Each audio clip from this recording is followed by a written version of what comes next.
Minutes of June 21st, 2022. Moved and seconded. All in favor? Aye. Motion carries. First item on the agenda, Marshan Powell, redesignation and rezoning in Mount Uniac. Leah, is that L? What's the L for? I'll have that. Leanne? Leanne.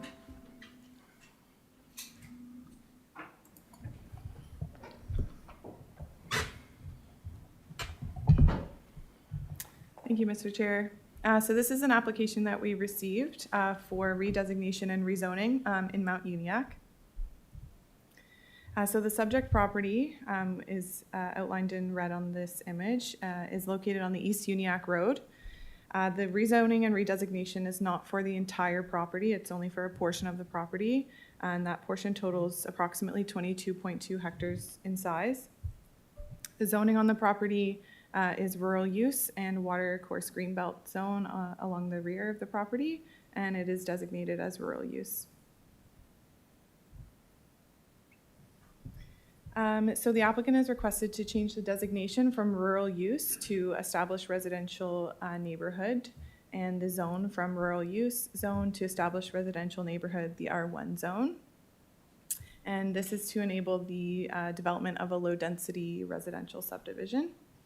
And the concept plan shows 35 potential new lots for residential subdivision, and a detailed layout that includes the open space, and that will be submitted with the subdivision application.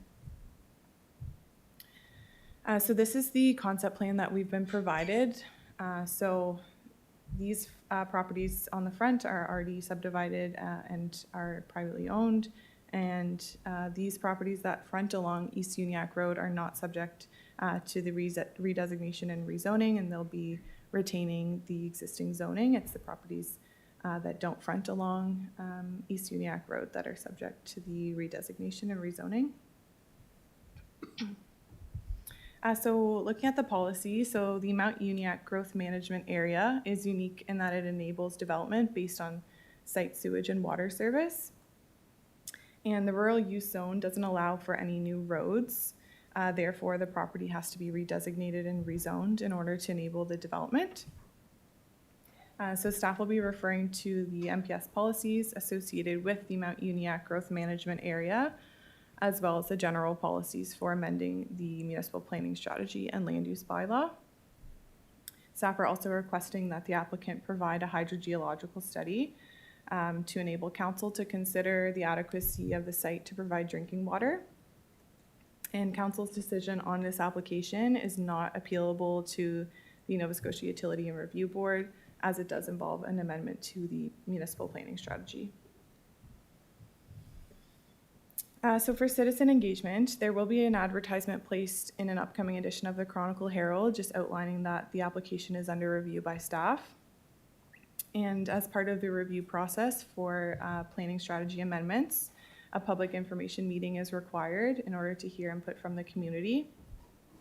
And a letter will be mailed to all property owners within 300 meters of the subject site, indicating the date and time of the public information meeting.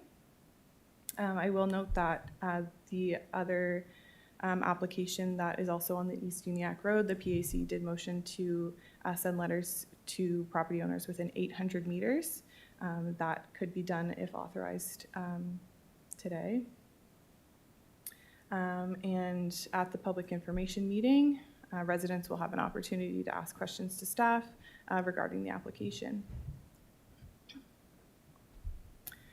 So staff will be continuing to review the proposal to change the designation from from rural use to established residential designation and the R1 zone. And staff will make a recommendation to the PAC in their final staff report. And looking at our timelines here, we are at the initial stage with the initial report. And the recommendation today is that the Planning Advisory Committee recommends that council authorize staff to schedule a public information meeting. Thank you, Mr. Chair. Thank you. Any comments?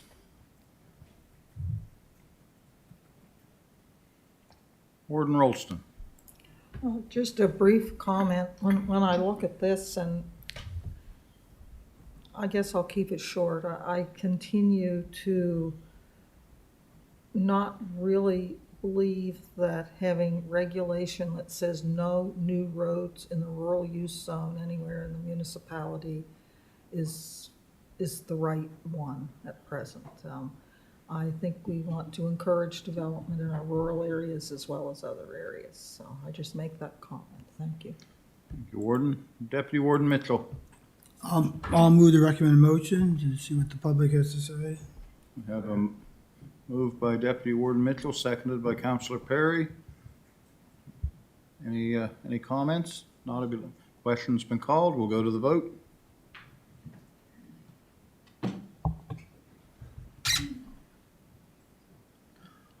And the motion is passed. Only 11 unanimously, yeah.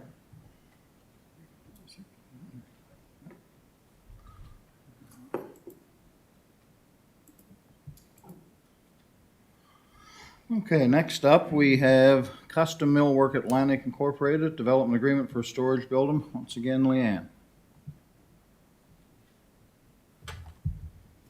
Thank you, Mr. Chair. So this is an application that we received from Custom Millwork Atlantic to enter into a development agreement with the municipality for a building located in Mount Uniacke. So the subject property is located at 1067 Highway 1 in Mount Uniacke. The zoning on the property is general commercial, and the designation is also general commercial. And the property totals 0.89 hectares in size.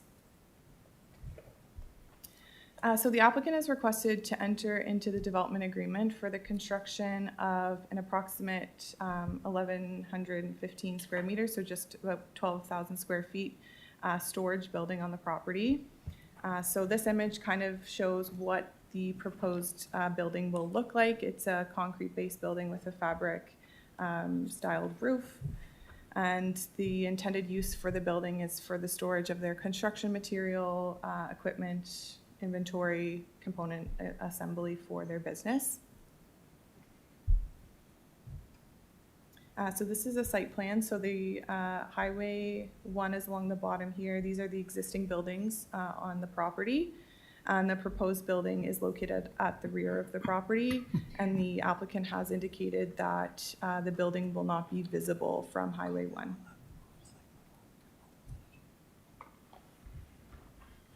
So for policy, staff will be reviewing the proposed application based on the applicable policies contained in the municipal planning strategy.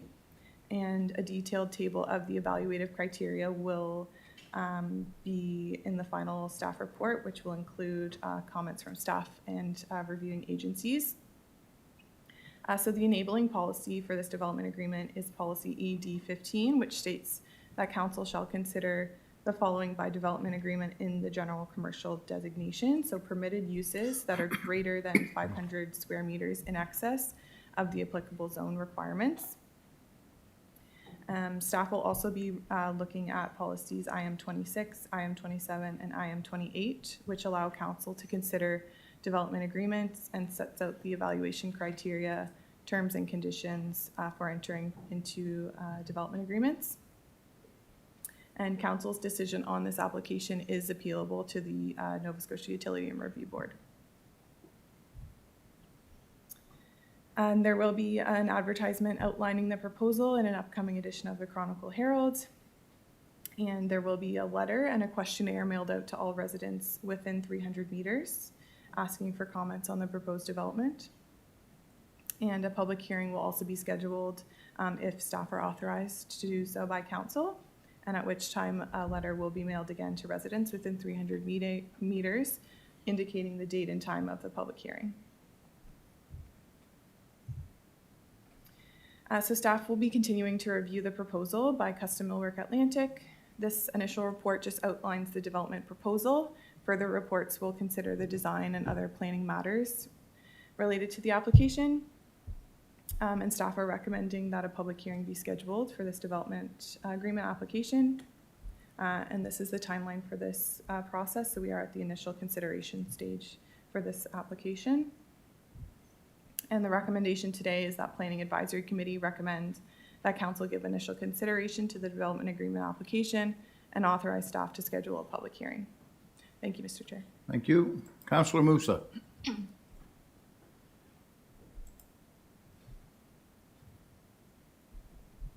Thank you, Mr. Chair.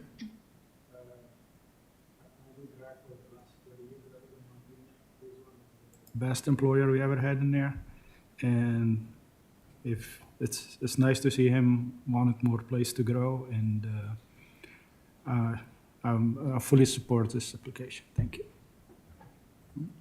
Thank you, Counselor. Counselor Perry.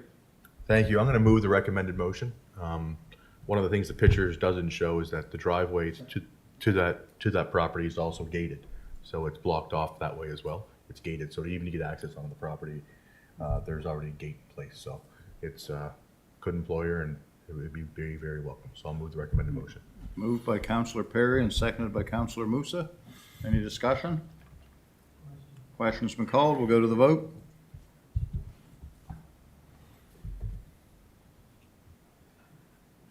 And it is passed unanimously.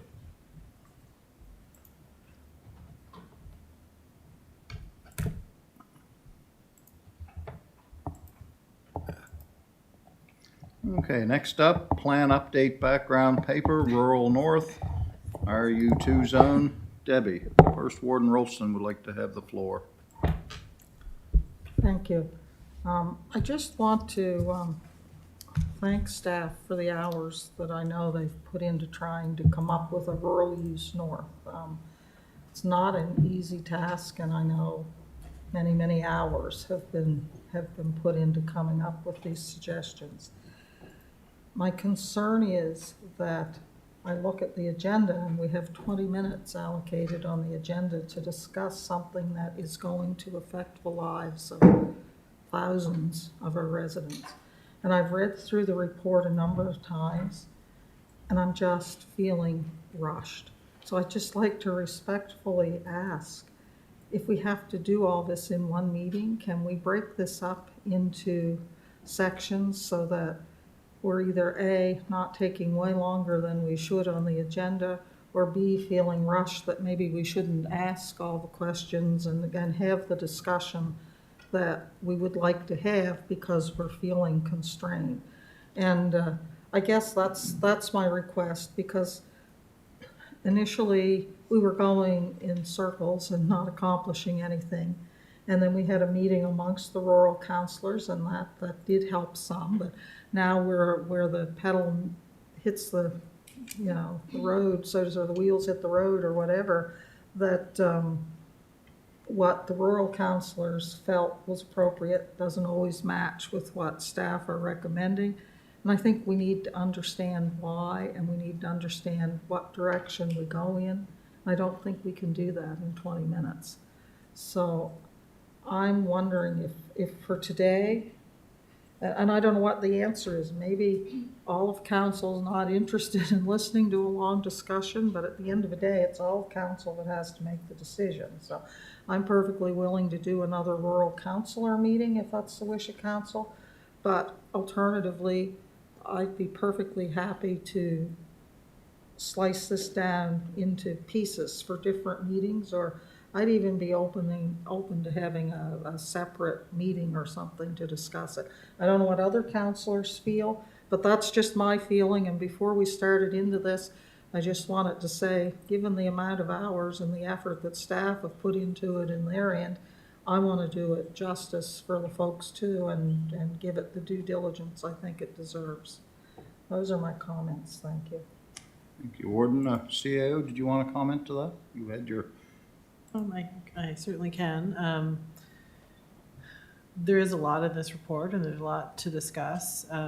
Maybe today, if Debbie gives the presentation part, and then council can decide sort of what route you want to go. If there's another meeting that we need to have, I guess it would be a planning advisory committee meeting on one of your alternate meetings in July, or perhaps in September, bring council together in more of a workshop format to discuss some of the changes. I'm not sure if John has any suggestions on, I mean, we're going to go to public consultation on this once council has understood it. So you do need to understand everything that's in here. And it does affect some of these changes do affect both zones, if I recall correctly, the whole municipality and the unplanned area. So it is something that all of council needs to weigh in on, and should be present for those discussions. Yeah, just to add to that, Mr. Chair, if you want to break this report up, of course you can. And, we're hoping to have all our background papers presented to you and have some discussion on them and direction by September. So, if you want to deal with some of the items today and some in September, hear the presentation today, and then, as the CAO suggested, and then decide what you want to do beyond that, additional meetings. We're open to that, of course. It's, we're a little behind on our original schedule for this project, but I mean, that's inevitable, I think, when you start getting into these issues. So it's really up to the committee, I think, how you want to proceed. Councillor Musa. Thank you, Mr. Chair. I'm very interested in this because there's a lot of common things between our district and the rural area. So I would like, if there's going to be a separate meeting for the rural area, I'd like to be present here. Thank you. Warden Rolston. Thank you. I'm perfectly happy to have all of council, at every meeting discussing this. I don't think, given that we don't meet in August, that September's going to be probably realistic, given that we're over halfway through the month of July now. But I might be wrong. But just in the rural use north suggestions itself, there's room for a lot of questions and a lot of discussions. And I don't object to going through the whole report today, but we'll have to go through it again when we meet again to go through whatever we don't get through today is, it is my issue. So I don't know what the answer is. We've used 5 minutes of our 20 minutes now, and I don't think we're going to get through the rural use part of it with questions and answers on that within the time allocated. So I don't know what committee members feel. Maybe we hear the report today and take it away because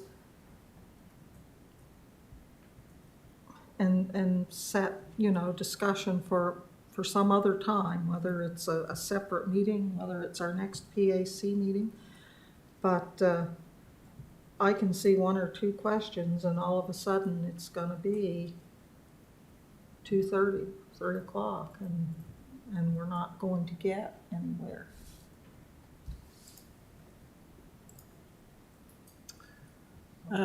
Through you, Mr. Chairman, hearing that, I would probably suggest that you hear the presentation today, get all the issues out on the table. There is a much more in-depth report that goes with the presentation that councillors will have read. And then if councillors have questions, we can maybe email those to staff if you have them. And then maybe on the extension of executive in September, schedule a meeting just to talk about this particular report. And of course, councillors will be able to bring questions there as well. But if there are ones that we know you're going to ask, then we can sort of keep that presentation shorter. Again, it could be more of a councillor information meeting rather than a formal council meeting, so we could keep the conversation flowing fairly easily. And we would, of course, invite our public members to sit into that presentation and questions and answers. Councillor Rhino. Well, for me, I would be open to an extra meeting or two, or a workshop or whatever, because I don't think it's very, well, I won't say fair, but I just don't think that the agenda is really adapting to what this process is going to take place. And the creator of this agenda certainly, is not taking into the aspects of the rural councillors and this new form of planning that's going in there. That's the bottom line, and I'd be open to August or any time this month. But to sit here and we're going to go through this report is what I'm hearing the CAO say. That's still gonna bring up questions within this report, still gonna take up time. And I think we're just being rushed here. And if I'm not mistaken, didn't we not get an extension to this process from when we wrote when we wrote to government and asking for them to have, to re-examine this, did they not give us an extension on this? No, through you, Mr. Chair, it was the polling district review we got a 6-month extension on. not this Okay, I process. stand corrected, but, what is, You aware of it?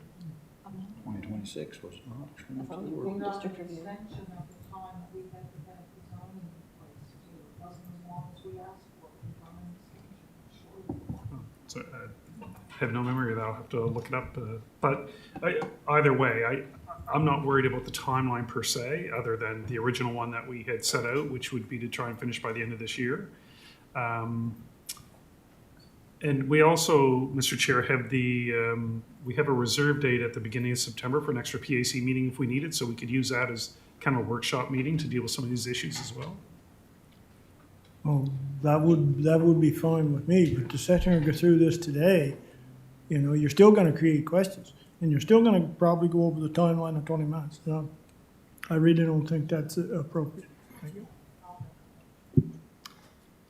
Hey, Warden Rolston.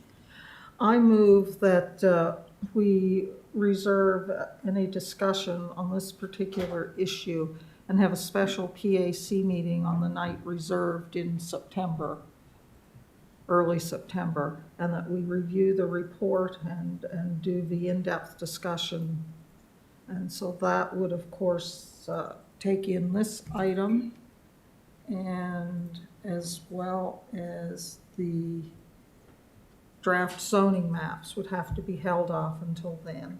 I do think, I don't know what council thinks, I think we could do the mixed use zone today, or we could wait until September, whatever council's wish was on that. But I move that we reserve discussion on the plan update background paper rural north RU2 zone and the plan update background paper draft zoning maps. And we move that to a special meeting in September. Give us 2 or 3 hours. Moved and seconded. Any discussion? Deputy Warden Mitchell. Question through you to staff. How is that going to affect with our public members?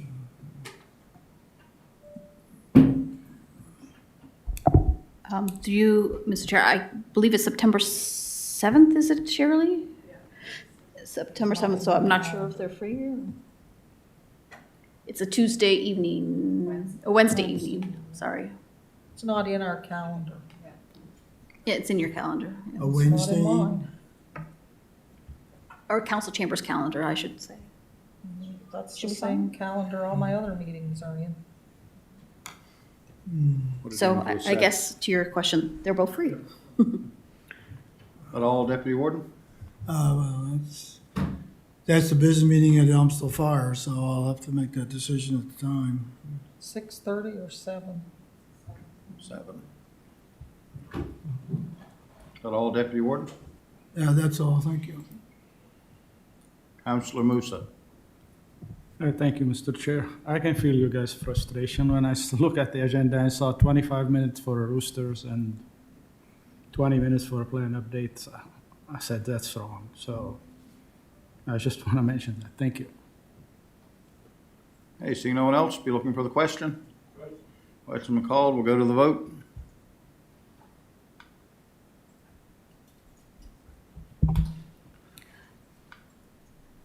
And the motion is passed unanimously. Yes, Debbie? Through Mr. Chair, just for clarification, will councilors be emailing and public members be emailing me any questions up front, or just so I can have answers Hearing the report prepared? Today, we're gonna hear. We're not hearing the report today, So, no? Okay. And if any, certainly any counselor, once they review the report again, if they have any specific questions, is certainly free, I would think, to. Yeah. Okay, so that's gonna jump us ahead to the plan update background paper, mixed use center zone. And that's gonna be John.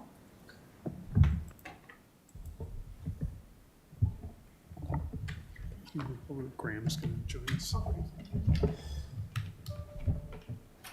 Graham?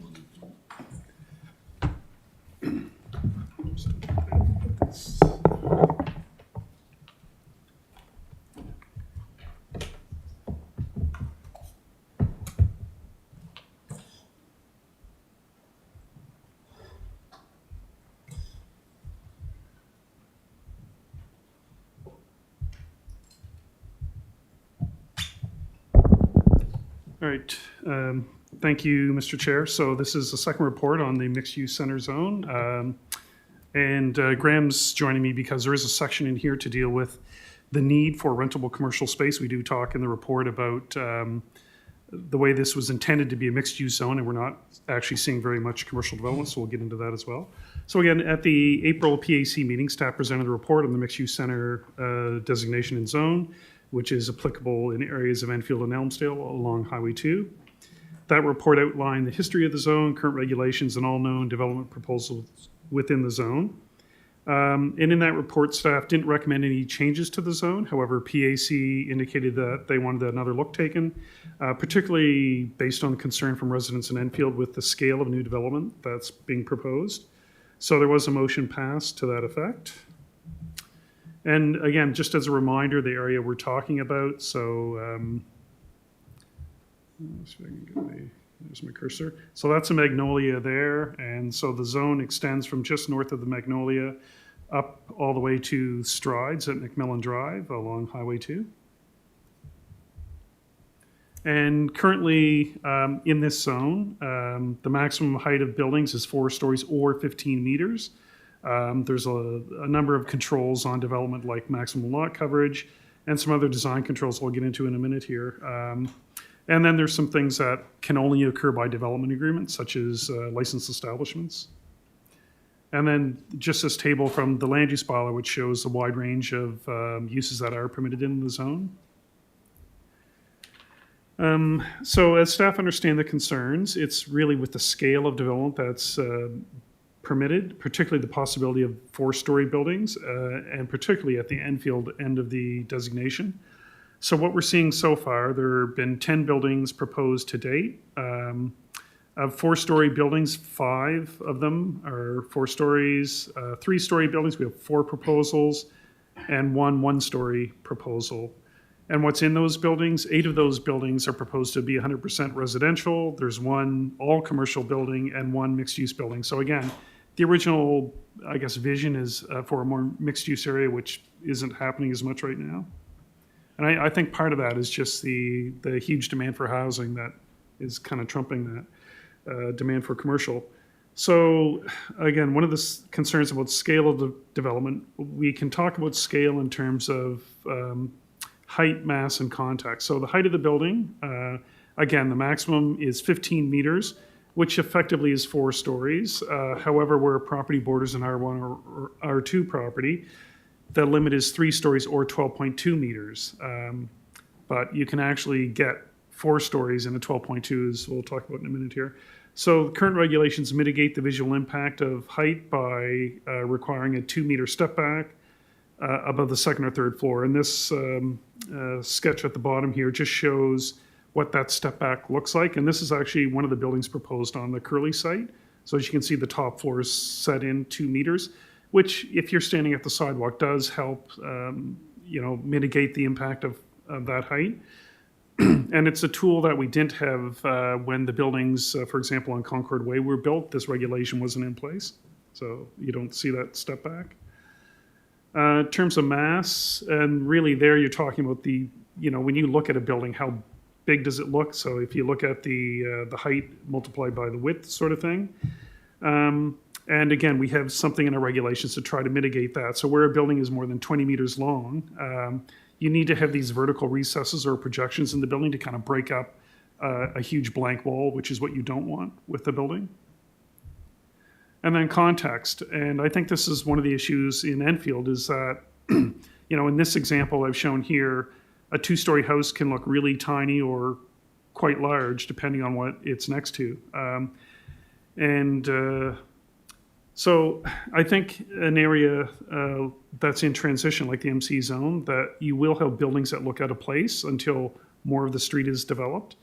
Having said that, though, we do have another regulation currently which says where a new building exceeds the height of abutting two-story structures, architectural details shall be incorporated into the building's facade to reinforce abutting building heights. So this is just an example which shows a new building here, and the way it was, I guess, reinforced to the smaller building is that you have a cornice line that was continued and the window pattern as well. Now, this is a different environment. This is a more urban environment where buildings literally have zero lot line. That's not our case here, but the principle is the same, I think.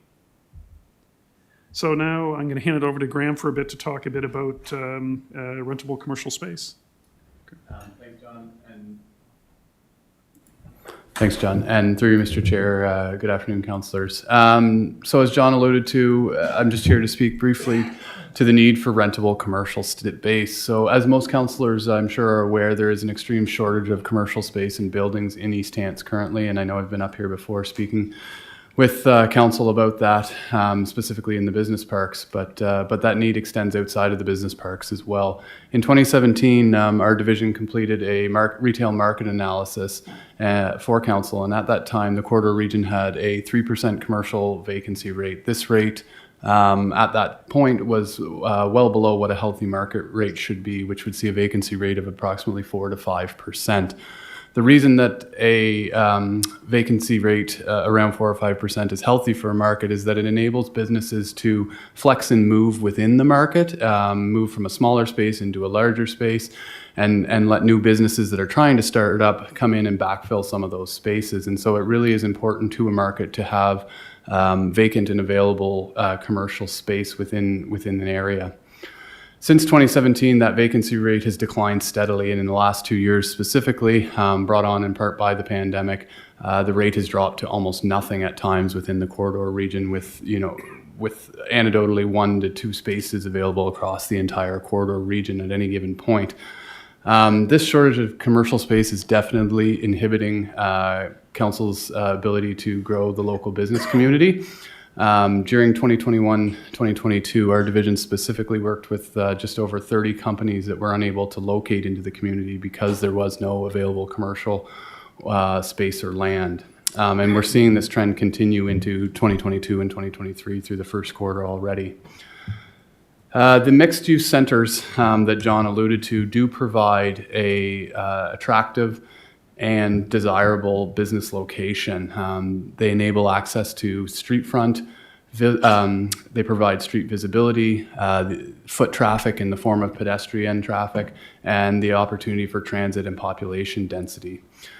In addition, I think it's important for council to be aware that this type of development is one of the most efficient employment land uses available. So typically you would see between 14 to 25 employees per acre on this style of development, and that's in comparison to sort of a village core, which would bring you around 7 to 10, or potentially a regional commercial around 10 to 12. So these types of commercial spaces further aid in attracting workforce into the region because of that desirability. And council, I'm sure, has heard it in the workforce development plan, but the need for convenient and accessible employment clusters is extremely important in East Hants' ability to attract workforce into the area. And these walkable, transit-accessible business districts are extremely desirable and sought after by today's workforce. And I think it's important to also note that communities that are able to provide these mixed-use centers are seeing increased investment, and especially since COVID, as both businesses and workforce choose to locate into these areas. Certainly, we're starting to see some of that churn of properties that John had mentioned, but I think there is a need and desire within our trade area or within our market area for this style of development. And certainly, I know the business community specifically is interested in the availability of these commercial spaces. Thank you. Great. So in terms of the future of the mixed-use center area, this designation and zone was quite deliberately attempted to enable the creation of a more urban, walkable, mixed-use and medium-density streetscape in this part of Enfield and Elmsdale. And since the creation of the zone in 2016, area landowners and the development community in general, I guess, have responded to this vision with a number of proposals, several of which are at the site plan approval and building permit stage now. And so I think from that perspective, you could view this zone as a success. I mean, we put other zones in place that, took many years before people submitted permits for. So from this perspective, we were viewing that as a success. However, if council is of the opinion that that vision created in 2016 is no longer appropriate, then staff have prepared options to consider some changes. And it should be noted, though, that council directed staff to deal with this project as part of the current plan update. So any changes considered would come into effect with the updated plan, which originally we were anticipating at the end of this year. So the options would be to reduce the geographic area to which the zone applies, reduce the maximum permitted height, reduce the maximum number of dwelling units per building, or make commercial and I guess make the commercial component mandatory. So taking those each in turn. So to reduce the geographic area that the zone applies to, council could decide to simply scale that zoning back. And again, if it's the southernmost part of the district that is of concern, amendments could be made to remove all properties south of White Road. That's the red box that I've got highlighted on the map. And there would be challenges with that option, as we already have 2 proposals with site plan approval in that area. Those buildings would be able to be built, even if you change the zone, they would become legal non-conforming. However, the rest of the area would, you wouldn't be able to do the mixed-use center development. And if the zone is removed from this area, then we would also, I guess, have to make a decision about what zone to put in its place. And prior to the mixed-use center zone, this area mostly was R1 and R2. So the second option would be to reduce the maximum permitted height. The maximum permitted height, as I said, is 15 meters, which effectively gives you 4 stories, and that could be lowered to 3. But I think the concern is mostly where the zone abuts low-density residential, R1 or R2 properties. And we already have a height limit where you do abut R1 or R2 of 3 stories or 12.2 meters. However, within that 12.2, a 4-story building is possible if you use the right, concrete floors instead of trusses. And so if that area south of White Road is of concern, then you could simply change the wording in the bylaw to say 3 stories and 12.2 meters instead of or, so it would be restricted to 3 stories regardless. Staff aren't recommending that you lower the height for the entire mixed-use center area, as there seems to be less concern at the Elmsdale end. However, amending the height limit abutting R1 and R2 properties south of White Road to 12.2 and 3 stories seems a reasonable approach to deal with some of those concerns. The third option would be to reduce the size of buildings by reducing the maximum number of dwelling units. And currently you're permitted 12 residential units on the ground floor and 30 units on floors 2 to 4 for a total of 42. Now, if we change the ground floor commercial component, obviously that would reduce some of the residential units as well.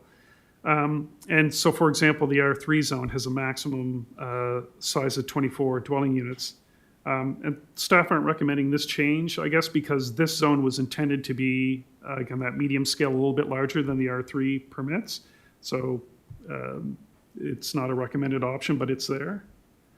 And then the fourth one is it's to make the commercial component mandatory. And this is not a concern that was originally raised by council, but brought forward by economic and business development.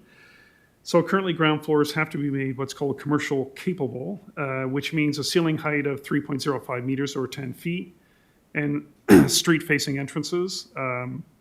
As noted earlier, though, we only have 1 commercial building and 1 mixed use building proposed to date. So, I guess if we really want to meet the spirit of this zone, we should look at perhaps changing it to require some of that commercial development on the ground floors, and staff do support that.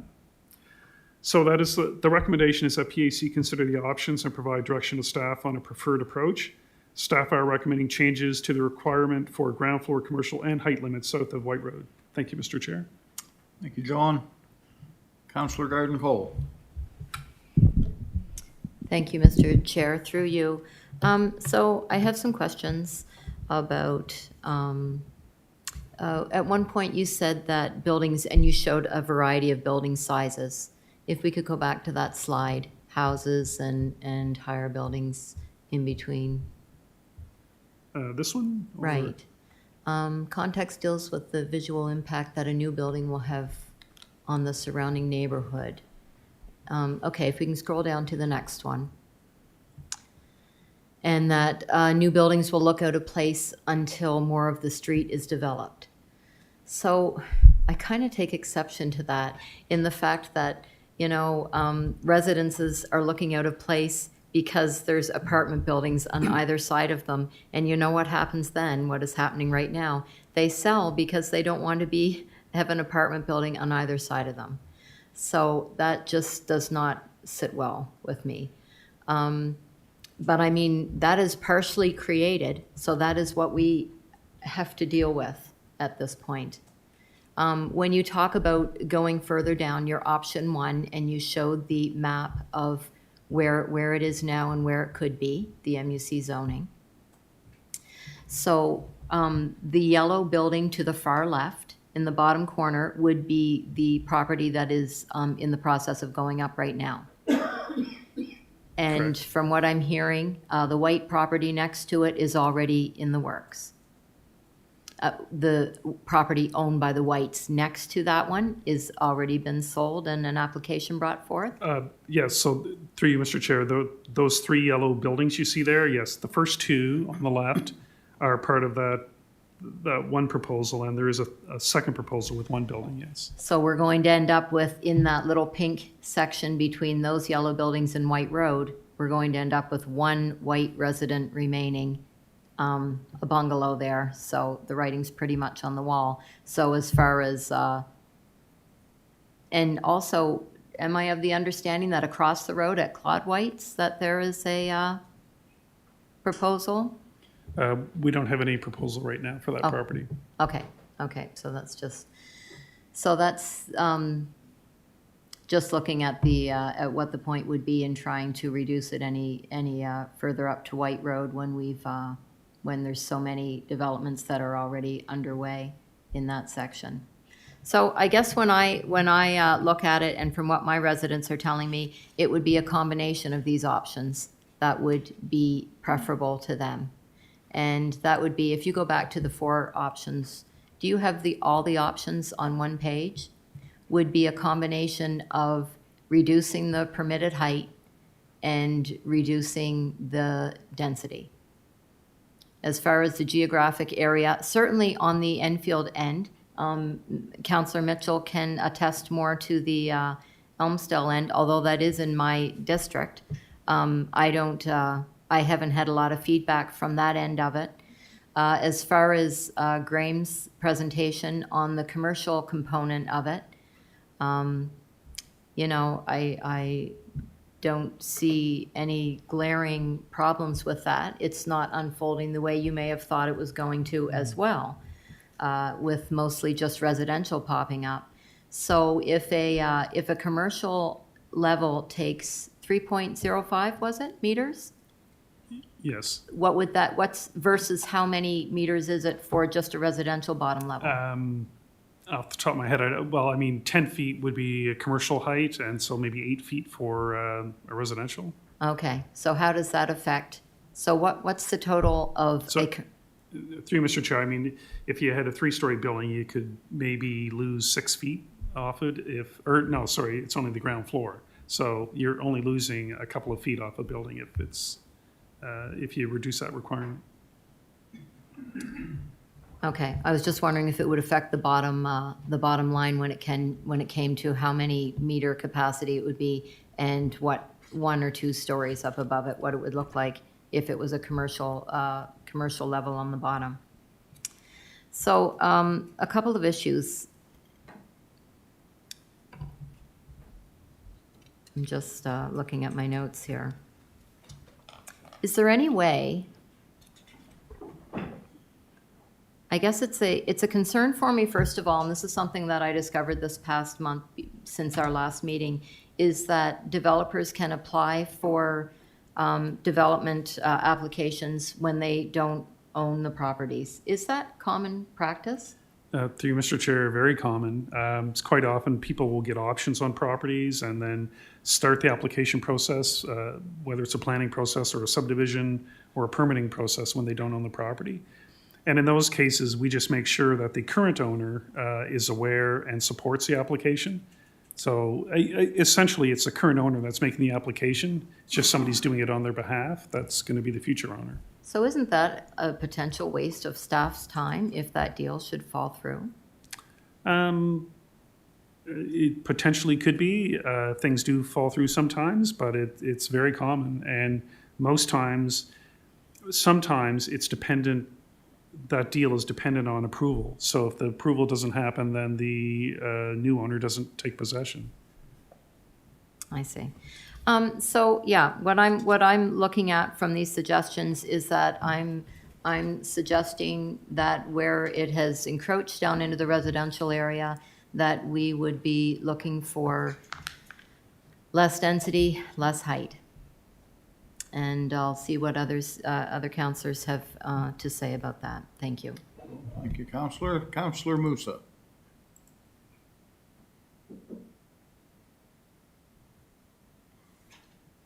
We seem to be lagged bad here. There we go. Thank you, Mr. Chair. To you, John. So this won't be taken in effect until the plan update. That's correct. And the way I see it as a waste of time because from now till then, everything is going to be under site plan approval. I don't know if you see that, but I saw that since the first meeting. And on other point, I see it differently than Councillor Garden Cole. People are forced to sell after our approach to rezone their property without asking them. Like if he can bank $600,000 now and he knows his property is going to be worth $300 in 3 months, I would sell right away. So I think our approach is what started all that site planning approval before people lose their right. So I don't know. It's kind of hard, but I have a question. I don't know if I'm allowed to ask Sandra, Councillor Garden Cole, like she said about a lot of feedback. Like, can you share with us, because I feel that you know a lot that we don't know. The feedback is coming from people in the apartment already that existed, or people in subdivisions, or have anybody asked those people in the apartment if they want more options for reduced rent, or if they're gonna be stuck there and the rent's gonna go up because there's no other option for them. So I think there's a lot misinformation here for me as a councillor that don't know where the feedback are coming from and where the complaints are coming from. So if you can share with us, would be very good. Thank you. Councillor Garden Cole, do you want to respond to that? So I'll give you a general synopsis of the residents in District 1. And I'm not just referring to District 1 right up where this is happening. I'm referring to District 1 right down through Emcee. So they feel like all this development is being pushed on them, and it's, as I use the term, it's affecting the quality of their community. That the integrity of their community is being compromised from all this development in such a small area. So we've got. The mic's not working. Okay, it's not working.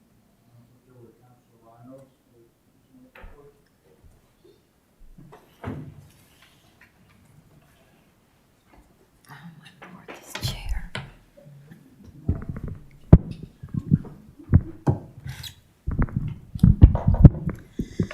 Okay, so this is just dealing with District 1. I understand that there's districts all across this municipality who are looking for development and waiting for things to open up for them.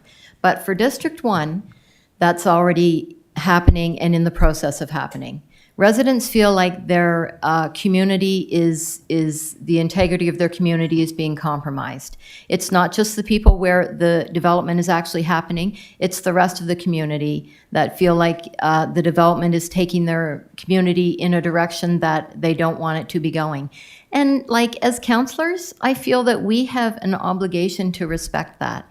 I know that we have a job to do and that this is a growing municipality and that we want it to continue growing. But I feel like we have an obligation to look around and maybe think outside the box.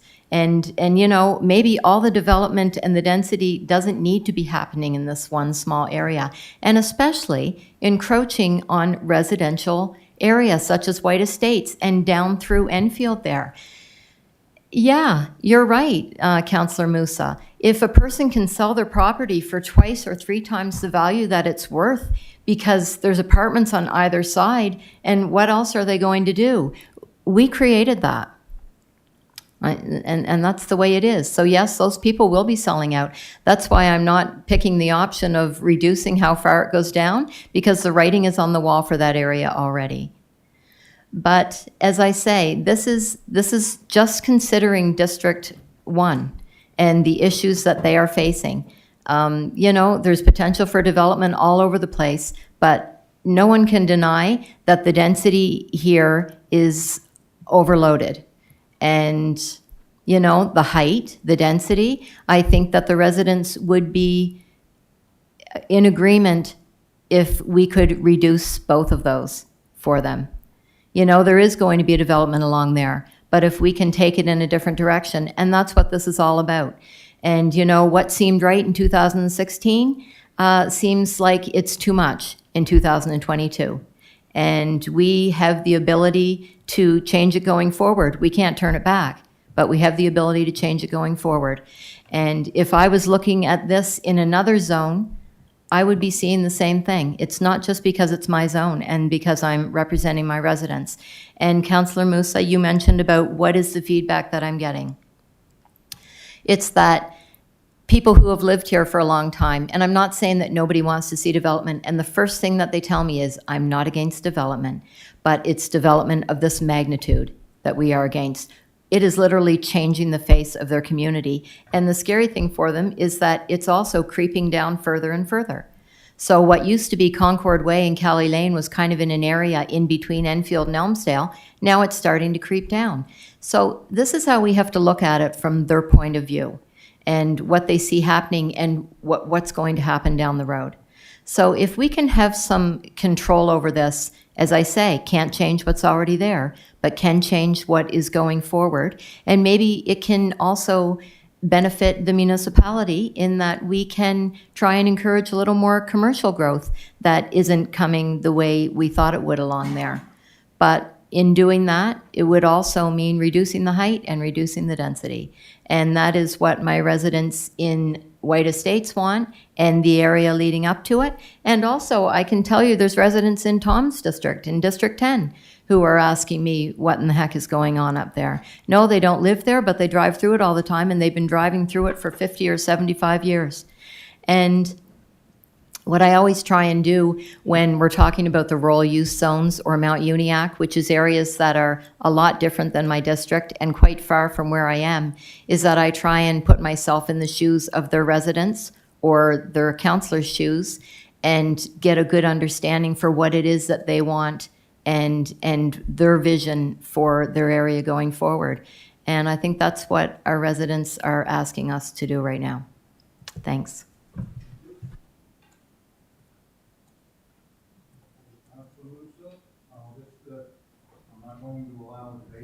No. I just want to clarify something. Council Garrett-Cole, no offense. I just asked to hear from you because I don't want to guess. So that's all. So, thank you.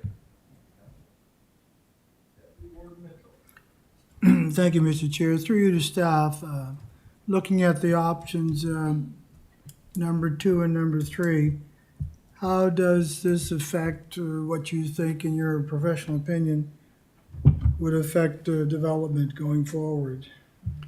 Through you, Mr. Chair. So what staff ended up recommending,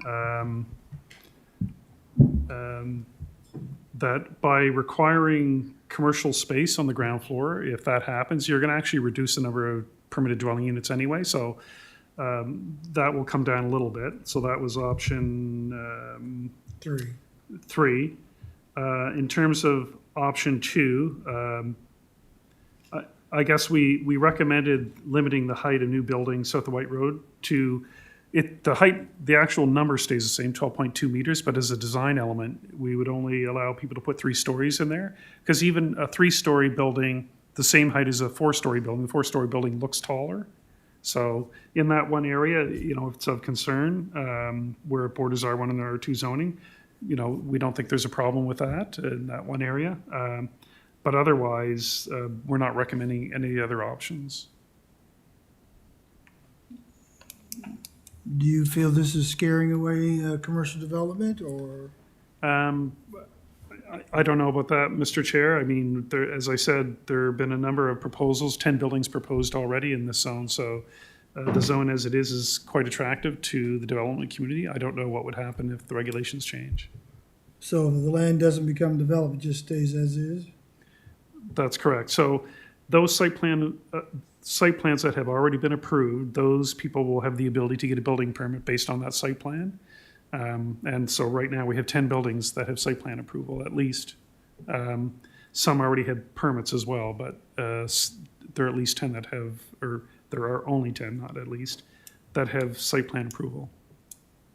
So they're planning to develop, is what you're saying? Correct. Okay, thank you, Mr. Chair.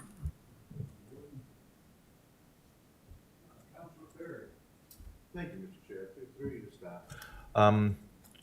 Looking at the height and density thing, of course, if commercial is required on the bottom floor, now you've taken 1/3 of the density out of a 3-story building. So that should help with the density side. I'm trying to look at the map and trying to understand, and I've driven up and down the road a lot the last couple months just so I can get a good feel for this. The area where things are already approved and the area that's left that this would impact, the neighboring properties and items, is it mostly just those parcels south of the number 2 that are really going to be affected by this? Through you, Mr. Chair. I mean, there are some other properties that, well, if we're just dealing with this end, yes. As you can see, south of White Road, it's just this area here. We've already got 3 buildings proposed on these 2 properties. So there would be this property here and then the properties on the other side of the road. Okay. There's also a large undeveloped property in the middle here. But we're not aware of any active proposal in that area. So when I look at that other property you just circled, it's all commercial around that. Around here, and correct. There's no single unit dwelling homes. So would that parcel also be restricted by 3 stories? Well, through you, Mr. Chair, it depends on what's approved or recommended by PAC today. Staff are only recommending that new restriction come into place south of White Road. So Okay. it wouldn't impact the proposal in the middle. Okay, no, because that's what I was trying to, because technically that whole other side is south of White Road. So I was just trying to see, okay, so it's just connected to that area there. Okay, thank you.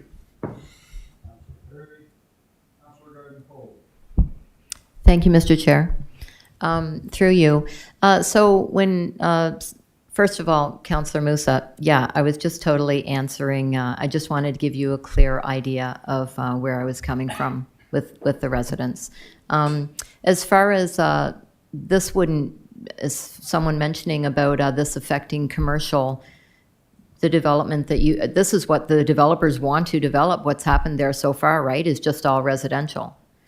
Through you, Mr. Chair. Well, so far, as I said, there were 2 other proposals that had a commercial component, so that's good to see. And, I think it's just a reflection of the market right now. That could change next year or a couple of years from now. Because there is some commercial along there that is permitted that you haven't, it hasn't been denied in any way, right? Through you, Mr. Chair, correct. The CarQuest building that's being built right now was one of those proposals. Yes, Yeah. exactly. So commercial is there for the taking, provided that someone wanted to apply. And my other question is, is there any way, if a change was to be made, is there any way that it can not wait until the end of the year to be made? What are we bound to that keeps us from being able to make it? And is there a possibility that that can be changed? Through Mr. Chair, it could. Again, the original motion from council directing us to do this project directed us to do it as part of the plan update. So you would have to change that direction to tell us to pull it out of the plan update and do it as a standalone project. So was that the original motion in September when the Correct. review was requested Yes. as part of the plan update? Okay, so then, okay. Yeah, and when we talk about the fact that it could be commercial on the bottom, doesn't mean it would be though, right? It could be, the density could be the same because it would only be possible commercial on the bottom, but it could be residential as well, right? Well, through you, Mr. Chair, based on the rules today, it could be either. Yeah. What we're suggesting, and we didn't actually put a number yet, I guess we want to do a little bit more research to say, well, should 50% of the ground floor be commercial or 100% or 75? We haven't, I guess, figured that out yet in terms of what the market would support. But clearly there's a relationship between the amount of residential you can do. The more commercial, the less residential you can have on that ground floor. Right, okay, thank you.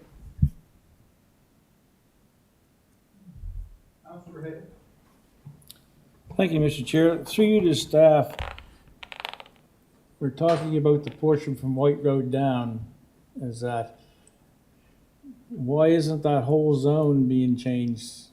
Is it because there's not that much residential area next to that? Through you, Mr. Chair, yes, and I guess in the previous discussions we've had here, that was the message I think staff are getting, that the concern is more at the Enfield end. Okay. So that's why that So was would proposed. would this not be considered spot zoning? Not through you, Mr. Chair. No, not really. A spot zone would be one property. Typically, that's what we would refer to as a spot zoning. It's a subzone, I would call it, right? That you have the same zoning, but then for that one area, you're going to change one regulation. So I wouldn't consider that spot zoning now. For me, that's spot zoning. That's Okay. just my opinion. And anyway, I'll just leave it at that. Thank you. No one else? What are your wishes? Councilor Garden-Cole. So when I look at the upper part, I realize that it's the lower part of District 1, around White Road, that is most concerned with this type of development.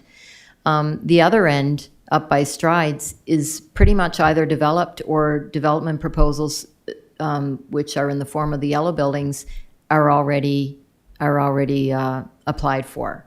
So there's not a lot up there that could be done anyway that hasn't already been done. Really, it's just that one property right there on the, I guess it's on the south side. So yeah, when Councillor Hebb says that it's spot zoning, I don't know that it would be worth not changing it all just for the sake of that one section right there. My proposal is that we reduce it to 3 levels and have it 3 levels, not 3 levels or 4 levels if height permits it. And that we reduce density. So, Mr. Chair, again, the motion that staff crafted would do that. It would limit it to 3 stories, but again, only south of White Road. And when we come back with an actual set of amendments, you will see that the density, the residential density would have decreased because there's now commercial squeezing some of it out. Can I still speak? So when it says 12.2 meters and 3 stories, that's 3 stories. End of Period. story. Correct. No pun intended. And my other question, my other issue, which is a big issue, is that if we can do this right away and not wait till the end of the year, because as we've gone through this process, and it was a process, applications were getting in and will continue to get in under the wire. through you, Mr. Chair, so if we're directed to pull this out of the plan update and deal with it separately, we would have to come back with some actual amendments, which we could do for your next meeting. And then at that month, you could give it first reading, and at that point, everything's kind of locked in so that any proposals that come in once you give something first reading have to comply with the new regulations as well as the old until I think you have 60 or 90 days to beyond that point to give or to have a public hearing and give second reading. So I think that's the fastest that we could do it.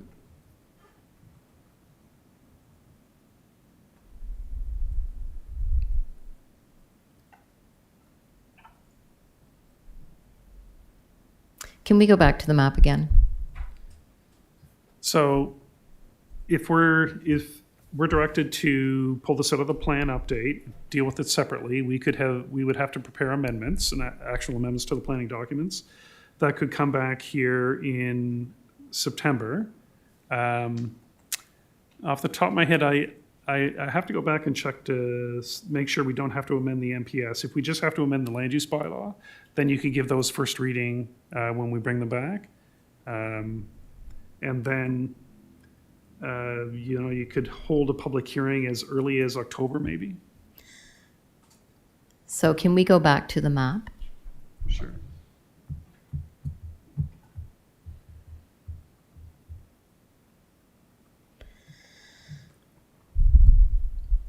So then what I am proposing is that this zoning that I'm looking at, and I mean, other counselors can weigh in on this. I'm just looking at the zoning in general because there's not much left that isn't developed or has development applications on it when you look at it. So I'm just including the zone in general, that the height be reduced to 3 stories and that it be extended on the whole MUC zoning, and that it be effective as soon as possible. And I'd like to hear what other councillors have to say about that.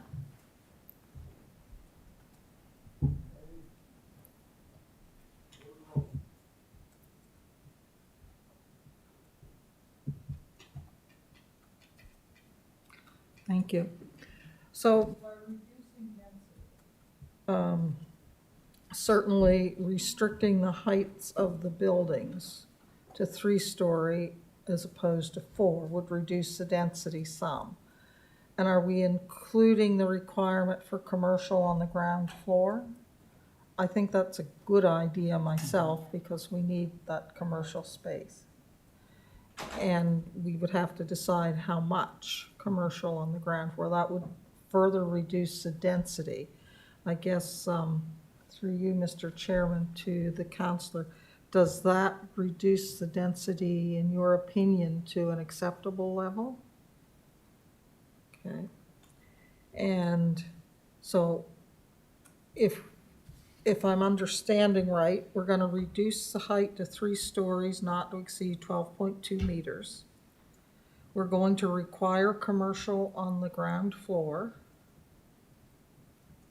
and that takes care of reducing the density.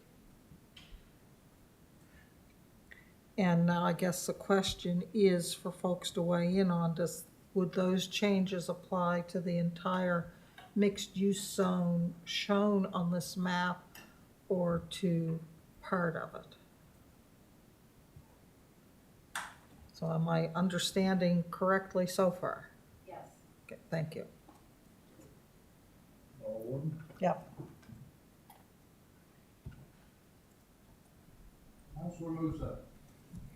Thank you, Mr. Chair. This is a little bit confusing for me now because we're talking when they reducing height, lower density. Is that so? By reducing the height, are you going to expand the floor area or no? Through you, expand the area? Like the floor area, like instead of being like 2,000 square meter, can it be 3 to get more residential on top? Through you, Mr. Chair, on some lots it might be possible, but there are other restrictions, like you're limited by 50% lot coverage and some other things. So, if you don't have the height, it's harder to get the same density. But depending on the configuration of the lot, it might be possible. So if it's possible, I'd rather go with the height, because more green area, you're gonna take a lot more green spaces from the lot. So I don't know, it's very confusing to me, so I'm glad I'm not in your shoes, Councilor Garden Cole. Thank you.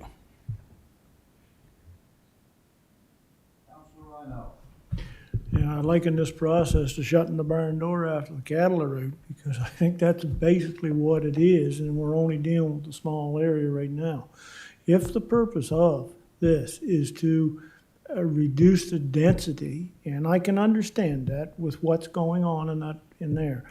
If we kept it at 3 stories and the ground floor being 100% commercial, that would serve the purpose. Plus, it would serve the purpose of putting in spaces available for commercial rental space on that bottom. So I would think with what's remaining there, I think, in my mind, I don't know what the councillor in the area thinks, but I think that would probably serve the purpose, or somewhat, of what the people are looking for.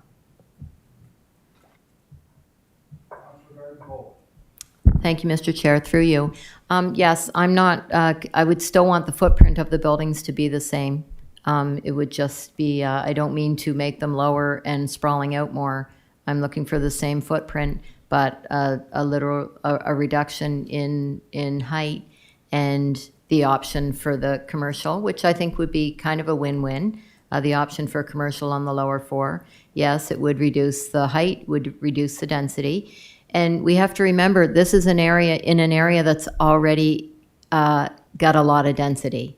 So it's not like we are taking the potential for density away. You just have to look at the blue buildings, which we already know, and all those yellow buildings which have yet to come, to realize that there's going to be density galore. So it's not going to be a hardship to do this. Thank you. Thank you, Mr. Chair. I was willing to support everything when it was stuck down to the one end towards Enfield along White Road.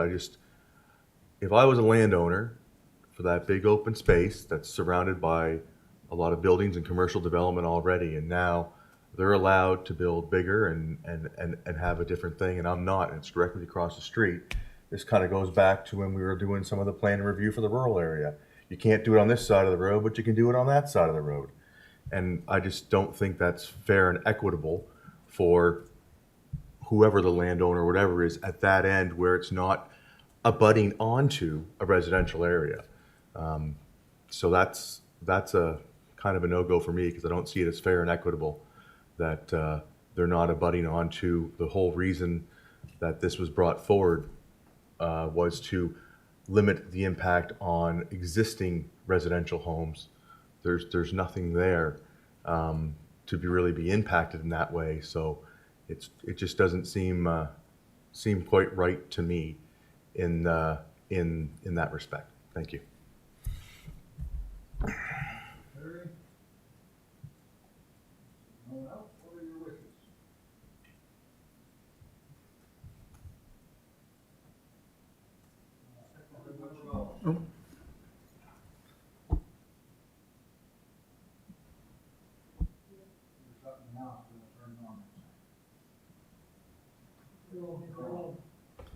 Okay, I was just going to second her motion, but through you to council, would that property owner be able to apply for an amendment that Councillor Perry was talking about? Would that not mitigate where that property is between 2 commercial buildings in that? If he wanted to build higher than 3 stories or something, he could apply for an amendment? To you, Mr. Chair, no. If you change the height limit to 3 stories, it's 3 stories. There's no development agreement option. Okay. So. Correct. Yeah. Well, Yeah. I guess. I'm not sure what zone we would go to. I guess the R3 zone, but. Yeah.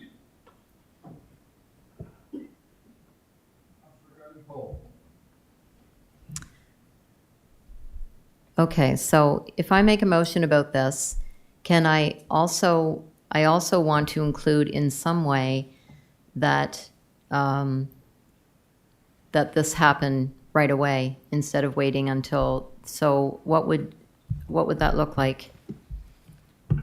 Through you, Mr. Chair, just, as part of your motion or a separate motion to direct staff to deal with this as a separate project, expedite it as quickly as possible outside of the plan update. So that would be a separate motion? Yeah.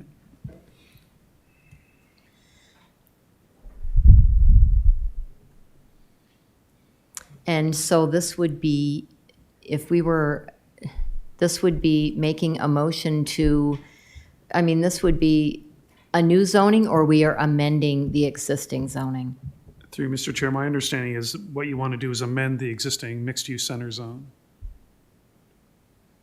So that would be amending the zoning to reduce the height and also include commercial on the lower level, the potential for commercial on the lower level? Is that your motion? No, I'm talking out loud, actually. So, Mr. Chair, if the objective is to lower the height, so the motion that I had put together,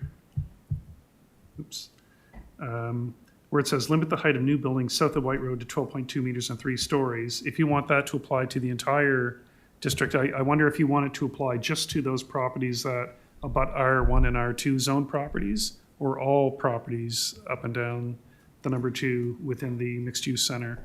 Well, it's to reduce the height across the board, so it's not just, because right now that's already existing on the R1 and R2 properties, is it not? That 3 stories? Well, through you, Mr. Chair, it does, except that there is that, I don't want to call it a loophole, but it's the ability to get a 4-story building in that 12.2 meters, which is what we were attempting to change with this. Yes. So then the 12.2 meters is out. It's just 3 stories. Yes. Well, 12.2, you could have a building under this as high as 12.2 meters, but it can only be 3 stories. But where properties don't abut R1 or R2, it can be 15 meters, which could, would give you a minimum of 4 stories. And again, you might be able to squeeze a 5th story in, but typically it would be 4 stories. And that's what's already allowed, isn't it? Correct. That's the current regulation where it doesn't abut R1 or R2. But isn't it my understanding that where it does abut R1 or R2, it has to be 3 stories? Or, well, the wording right now, Mr. Chair, is 12.2 meters or 3 stories. So you could have a 3-story building that's not 12.2 meters, or a 12.2 meters that's 4 stories. So then what would the change be in what's already existing? Through you, Mr. Chair, it would make sure that you can't have more than 3 stories, period, even though you maintain the 12.2 meter height limit.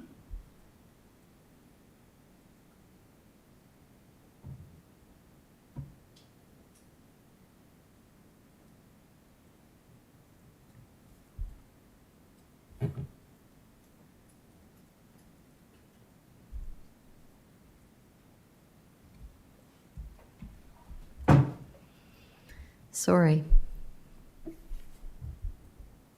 Maybe I'll let you collect your thoughts, Councillor. We have other ones to go to here. Thank you. Warden Rolston. Oh, it's taking forever to shut them off. Turn them on. There we go. Okay, thank you, Mr. Chair. Could we go back to the map again, please? Sure. And I'm wondering, having heard Councillor Perry's comments and looking at the piece of land involved, rather than apply whatever we do to the whole zone, could we have a different dividing line than White Road, so that large undeveloped piece that has nothing but commercial there around it now wouldn't be impacted? Could we say, I don't know, what, a civic number or, something like that? I don't know if you can use your pointer. I think you know the piece of land I'm talking to. So No, keep right now we going. were talking about this area, and we're going up this Yeah, area. that, like, could we not include that area? That's not going to impact residential, whatever's built there, right?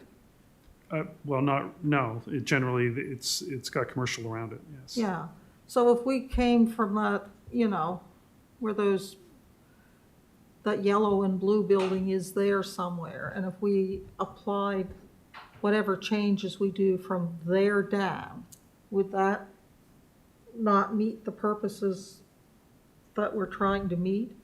Because my suggestion would be, if I'm understanding right, I wouldn't be looking at putting it on the whole zone. I'd be looking at going from there down. I'd be looking at reducing the height of all buildings, whether they abut R1 or R2 or not, to 3 stories, maximum 12.2 meters, with required commercial on the ground floor. And I think we should decide here and now if it's 50% commercial, 100% commercial, what it is on the ground floor we're going to require, and make this one-shot thing work. But if there were to be a motion put on the floor to amend the zone from civic number XXX southward to the end of the zone, to require, going forward, limit to 3 stories or 12.2 meters with required commercial on the ground floor. I think that might do what we're trying to do. I see Councillor Garden-Cole nodding, so, and then we would have to do a motion if we wanted to do this sooner rather than later. There would be a motion to proceed with this right away. So I would just ask, I guess, through you, Mr. Chair, if Graham has, or John, if you have any thoughts. I know we desperately need commercial. I remember the MLA saying you just couldn't find commercial space to rent when he was looking for office space. So would 100% commercial be unreasonable to require for that ground floor? Through you, Mr. Chair, John, do you want me to jump in No, there? go ahead. Yeah. I think we would want to do a little bit more research prior to jumping into a commitment in a motion on specific requirements for the commercial. And the reason being that it needs to be both viable from a square footage point of view for businesses. So if a building were, say, a 30,000 square foot footprint and you have completely ground floor commercial, will the market sustain that 30,000 square feet within one floor and a couple different formats or a couple different spaces? And we would want to make sure too that it's financially viable and not, oh, my apologies, not onerous to the, or prohibitive to the developer in terms of the financial viability of providing those commercial spaces. So I personally would be more comfortable with doing a bit more research before we jumped into a percentage. But John, I don't know if you have further feelings on that. Yeah, Mr. Chair, that's what I was thinking as well, that if that's the direction we're given to require ground floor commercial, then we would go away, do a bit of research, and in the amendments that we bring forward, you would see a number there. It would be 50% or 100 or 75 or whatever. But are any of these lots currently big enough for a 30,000 square foot building? Are any of those lots large enough for a 30? Yeah. Yes, I think so. There would be some. I have no sense of distance or direction. I'll just put it out there. So then we could still proceed with this in September, and the numbers would be there then. Yes, Mr. Chair. Okay, so then I'm not going to presume and make a motion on behalf of Sandra Garden-Cole or Councillor Garden-Cole, but I'm assuming the motion would be to reduce the height to 3 stories and 12.2 meters, not or, and to require ground floor commercial percentage to be decided. And I'd be looking for some kind of a civic number or something to take me up there to, or some defining boundary, so that one large piece that. So, through you, Mr. Chair, was it the intention to include or exclude? I was thinking to exclude that, because if it continues to develop on either side of it, there are large buildings. So I think the boundary, along this boundary line perhaps. That would work for me, I think. But I defer to the counselor of the area. Thank you. Councilor Musa. Thank you, Mr. Chair. John, is this decision is going to be appealable? Can it be appealable or no? Sorry, I didn't catch that, Councilor. Is it appealable, like the reduce of what you can do on your land? Sorry, I'm still not, for some reason, I'm not hearing you. Is it appealable? Like, can you appeal like the decision of appealable. council? Sorry, Mr. Chair. I'm not sure yet, actually. Based on the direction we're given, I'm going to want to go back and look at the designation to see if we have to amend the NPS as well. Right now, I was just thinking about amending the zone. But if we have to amend the NPS, sometimes you have to amend the NPS as well as the LUB to change the zone. That would not be appealable. If it's just a zone change, then it would be appealable. But right now, I'm not sure. Yeah. And the minister have to sign on that, right? Yes. Yes. So Yes, so Mr. if we do everything and the minister refuses to sign, Yes. it's dead. Thank you.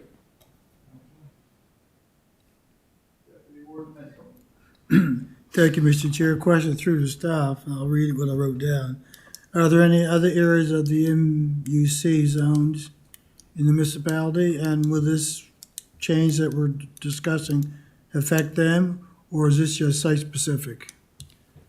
Through you, Mr. Chair. Now, this is the only place you see the mixed-use center zone. It was created specifically for this area, so there isn't one in Mount Uniacke or in Milford or anywhere else.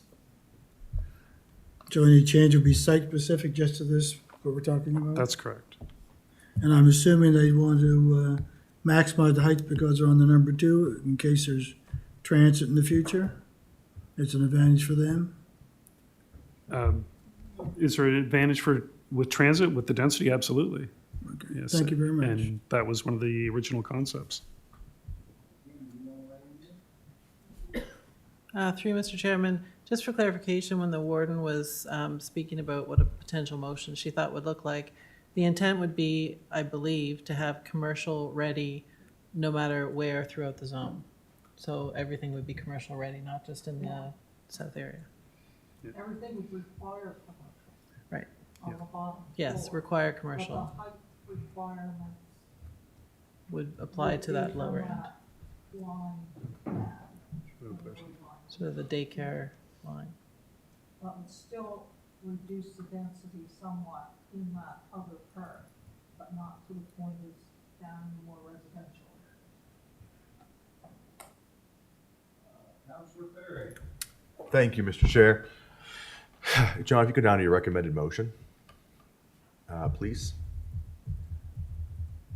So after all this discussion and looking at everything and how the warden and going through, the recommended motion actually is what we need.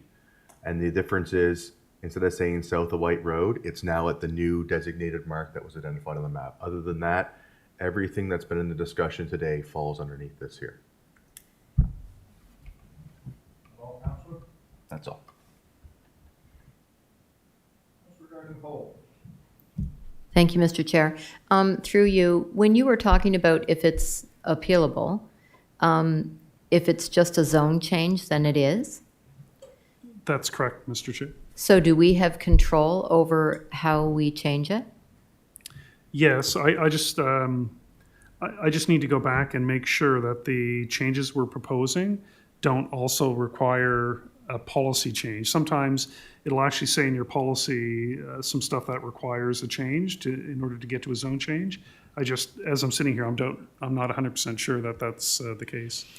Okay, so I guess what I'm getting at is in changing this and going through this process, can we do it in a way that it isn't appealable? Well, that would be if it's if there's an MPS amendment requirement, and again, I'm not sure that there is. I don't know that you want to invent an MPS amendment just so that you know. Well, I mean, we don't want to go all through this only to have to start, you know. But again, I guess when we go away to prepare amendments, that's one of the things we would look at. We would look at the existing policy. Does it support the zone changes? If it does, then we would just bring forward amendments to the LUB. If the current policy doesn't support those zone changes, then we would also prepare some amendments to the MPS. Okay. Yes, thank you. Okay, so assuming you go away and look at this, and all you have to do is amend the LUB, is that appealable? Through you, Mr. Chair, yes, it would be. So in order for it to not be appealable, we also have to amend the MPS. Correct. Can we not create a mixed-use 2 zone to apply to that area and amend both and eliminate having wasted our time trying to accomplish what we're trying to accomplish? I guess you could create another zone if you want to. And that would not be appealable. No, because in order to create a new zone, we would have to have a policy to support that zone, which doesn't exist right now. But, I guess my initial thought is we wouldn't have to create a new zone. We would just have a text amendment in the land use bylaw that talks about I understand that would work for what you want to do, but I don't think that would work for what we're trying to do. Because we don't want to be tied up in appeals and then be right back to where we're at today, not prejudging which way an appeal might go. So if the direction were to amend the LUB and the MPS to make this happen for that section, could that still be done in September? Through Mr. Chair, I think so, yes. So instead of saying direct staff to prepare amendments to the MC designation and zone, we would add the words and MPS? Through Mr. Chair, actually designation covers what's in the MPS. I was there in case we have to amend it. Okay. So, But we should give, if that's what we want, we should give clear direction that that's what we want. We want it cleanly done with, thank you. CAO's asked again.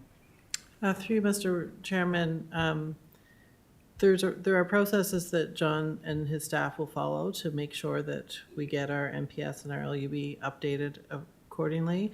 When we start to talk about appealable and non-appealable, I think if we want to have that conversation, we should probably go on camera and talk about council's options that are within the MGA to permit.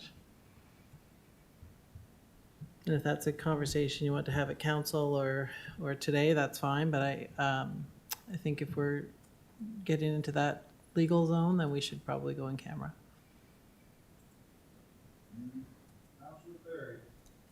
I'm going to go one step further than the CAO, that the conversation to try and circumvent the current rules to make sure it can't be appealable, to me, is unethical. There are rules and stuff in the MGA, and there's a way to do things. And if we're sitting here discussing how we can get around the rules so it can't be done, that is a question of ethics. Because it's not ethical to do it like that. There's a process. If the process goes that somebody appeals it and they win, that's the process. It's not our job to try and skew a process that benefits us. And that's all I have to say. Warden Rolston. I move we go in camera to continue this discussion. We have a second to go in camera. Seconded by Councilor Gardner-Cole. All in favor? Aye. All opposed? We stand in camera.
vote. I'd like to make a motion to direct staff to prepare amendments to the MC designation and zone to require commercial space on ground floors of new buildings and limit the height of new buildings south of The daycare? the daycare to 12.2 meters and 3 stories. Second. Second by Councilor Terry. Any discussion on the motion? No, Deputy Warden Mitchell. Could you go to the picture, John, and show where the daycare is located for everybody? So, I guess we can go back to the big one here. So the daycare is right here. Okay, open question? Question. Second can call, we'll go to the vote.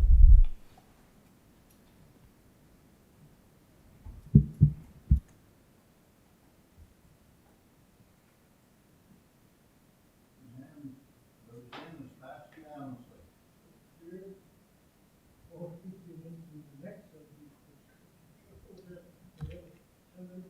Most definitely.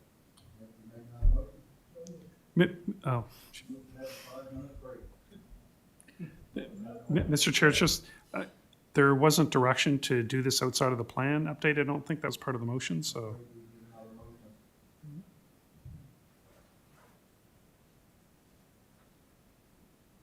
Anyone prepared to make that motion?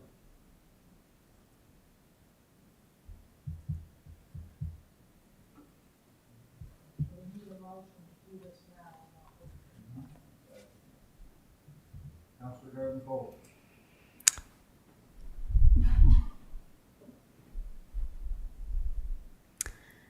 I'd like to make a motion that we do the prior motion immediately instead of waiting for the plan update. Do you have a second? Second by Councilmember Malcolm. Any discussion? Question. Questions can call, we'll go to the vote.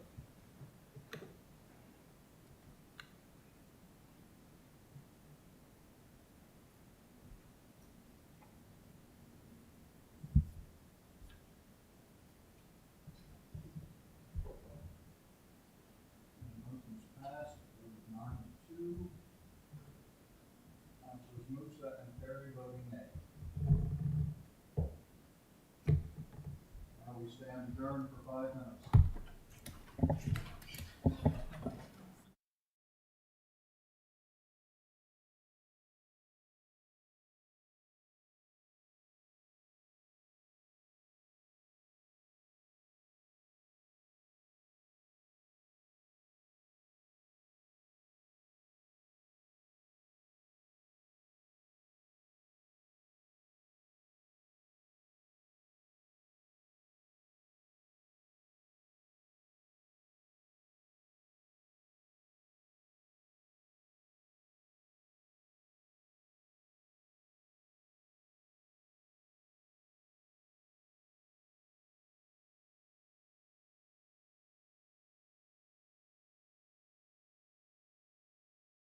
Warden Rolston wishes to speak here before we get going.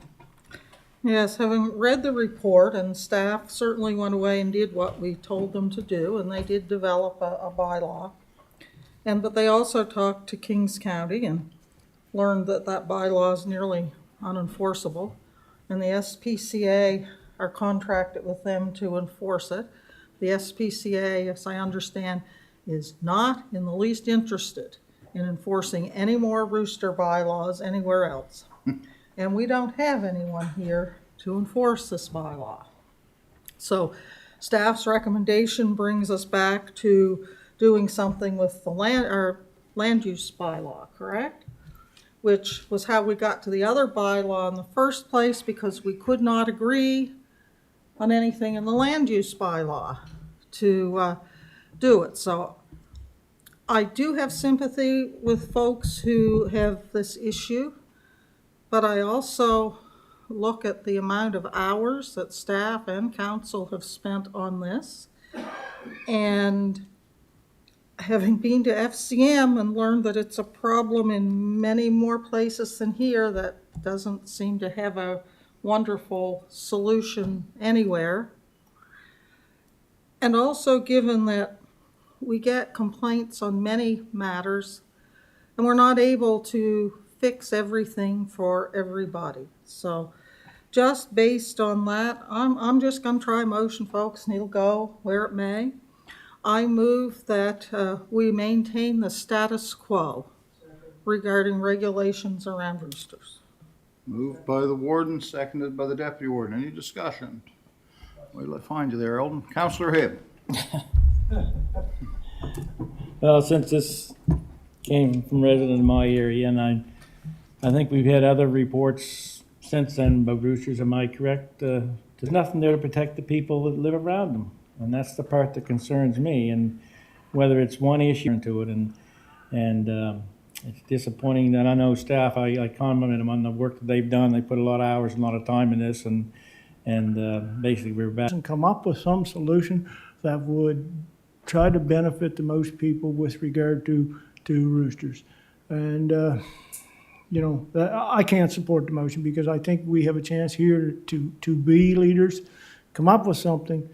And I know staff has worked hard on this, and really it's you know, it's been very frustrating to have this go round and around and around. But I still say, because we're stalled, I'm saying that there still could be a solution, and we still could deal with it. So that's my feeling. Thank you. Thank you, Counselor. Warden Rolston. Well, the bottom line for me remains that the staff that we currently have, the bylaw officers and that, are fully engaged now, and I don't see them having time to go trying to catch roosters and put them in buildings. Or, you know, it's hard. It would be a difficult thing to enforce, in spite of what anyone says. And you know, what do? Well, the rooster just got accidentally loose when I was feeding it. And I wish there was an easy answer. I don't think there is, and I just really truly feel that as busy as staff are and as busy as we are right now, that now is not the time to dedicate any more hours to this. We've had report after report after report, and we haven't been able to reach a consensus. So I just think we should take a break. I'm not saying it could never come back again, but at this point in time, I don't know about the rest of you, but I'm ready to move on. So I stand in support of the motion. Thank you. Thank you, Warden. Seeing no one else, be looking for the question. Question's been called. We'll go to the vote.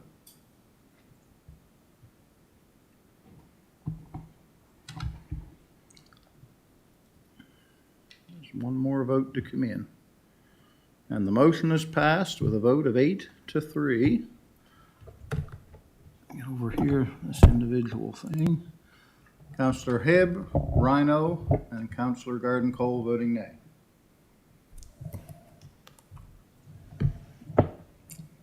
Well, that brings us now to pre-application discussion with developers.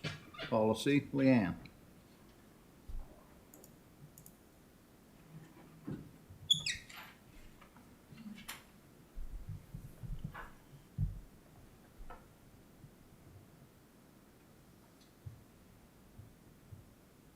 Oh, wrong one, I still got on.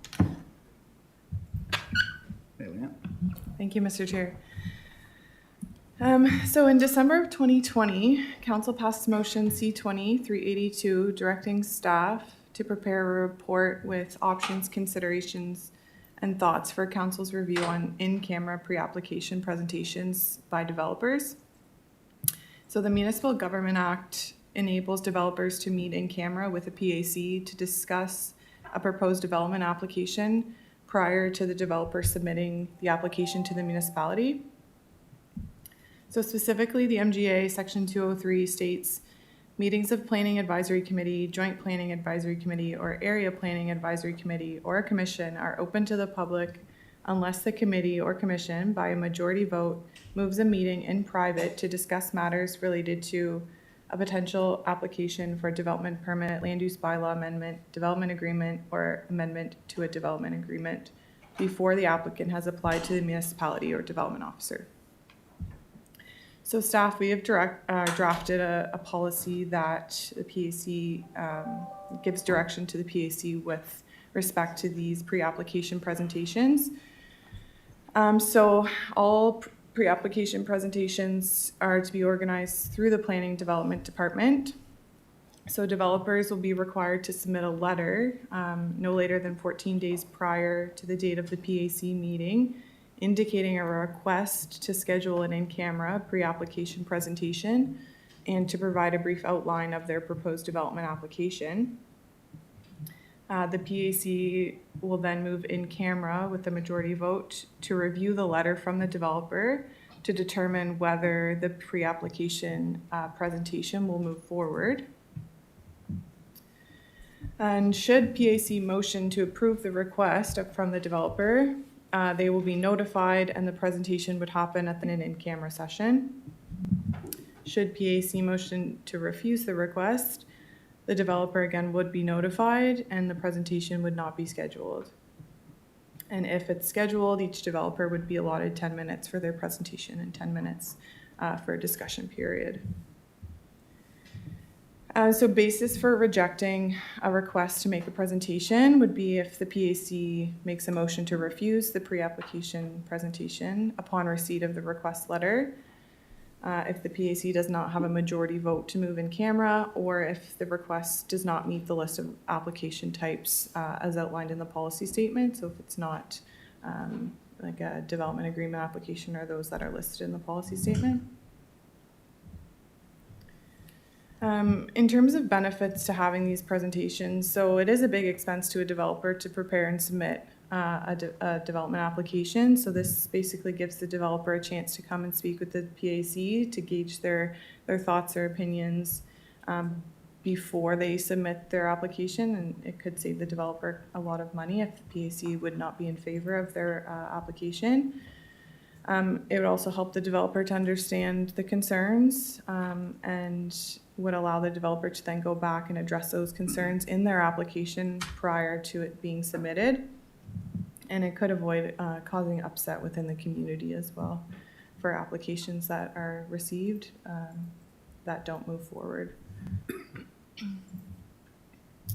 So for alternatives, staff have drafted 2 alternatives. So the PAC could further direct staff to generate alternative options to the policy as drafted, or that the Planning Advisory Committee not move forward with this policy.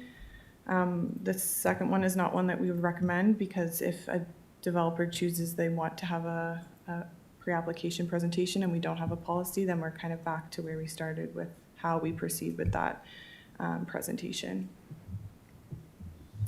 And there is a recommended motion to be considered today. Thank you, Chair. Councilor Rhino. Well, it sounds good. It sounds good. It sounds like a chance to, limit, or not limit, but I guess that's not the right word, but it gives us a heads up for further meetings down the road and may, cut those back substantially, right? I understand that. But I also realize that, our plates are full come executive day. And, just look at our agenda. The Planning Advisory Committee is full, and it takes the longest of pretty well all the committees. That's gonna be compounded by the fact that when the rural areas get planning, that these planning committee will have to expand again to take that into account. So where I see this going is, I see this is an extra meeting, and I'm not against an extra meeting, but I just don't want it, if this passes, I just don't want it to be, oh yeah, well, we'll just throw it on the Planning Advisory Committee Council Day. Because we're in the long days, as it is right now. So if we do this, I think we really should take into consideration that and possibly use an extra night meeting. I'm interested to see what the rest of the committee feel, but that's what jumps right out at me right now, is the length of the planning committee's agenda and how long it's taken. Thank you. Thank you, Councillor. Councillor Musa. Thank you, Mr. Chair. I really think it's a great idea, John. The reason why is because if those developer came in and we like the idea, it's gonna be a great investment for the municipality, for taxes and stuff. And I think now we already scared some developers not to come forward or buy land not knowing what they're gonna do with it, if we have the appetite to go for their development or no. So I think a heads up, it's a good idea because it gives them either to invest or not, while the other ways they might opt on doing something that could be of great benefit to the municipality, thinking that we don't want any development here. So I think it's a good idea. And on the staff time, I think it limits staff time, because if they come with the application, it's gonna take like the initial application, then first reading, then the public hearing, public information meeting.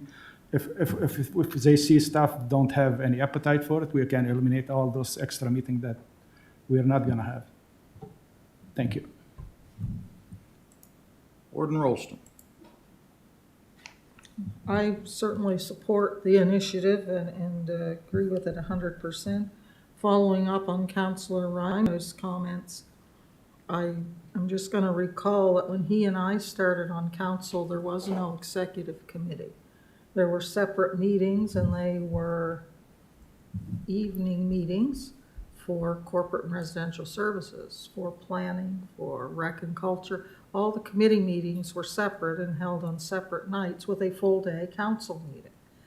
And after a while, we looked and thought that's not very efficient, and we moved to the process that we use today. With the increase in development in East Hants and with the changes that are coming with the implementation of land use planning in the rural area, I don't see the pressure on the PAC meetings getting any less. And I suspect we're very close to having a discussion about moving PAC from the executive agenda and scheduling a separate meeting for that, whether that would be using the Thursday night or some other time. But I just, for myself, that's where I see us heading in the not too distant future. So I do think he's right. I think we have to be mindful of the pressures on our agenda, and I think that that's where we're going to find ourselves before too long. But I certainly support this initiative, and I would move the recommended motion. Moved and seconded. Any discussion? I could just give the chair to the warden for a minute. I don't see this as being a great time constraint, because the only developers we're going to see wanting to do this are ones that want changes. The ones that are going to develop as of right in that, we'll never see them. This will be the ones that want to change zones or, change a development agreement, something like that possibly. But I can't see it being a big time constraint right off the bat anyway. Those are my comments. Back to you. You're looking for the question. Question's been called. We'll go to the vote.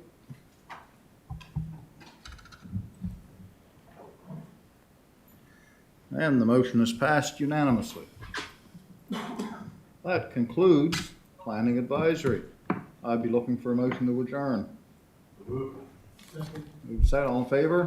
Aye. Right, we stand adjourned from PAC, move into Infrastructure and Operations with my good friend, Councillor Musa.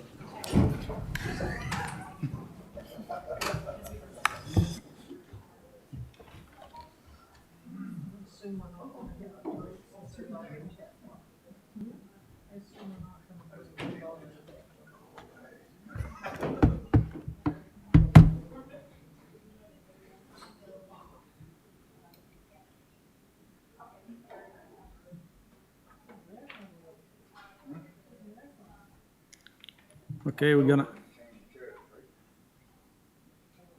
here? We're gonna call our Infrastructure and Operation Committee meeting. Our first item is the approval of the minute of June 21, 2022.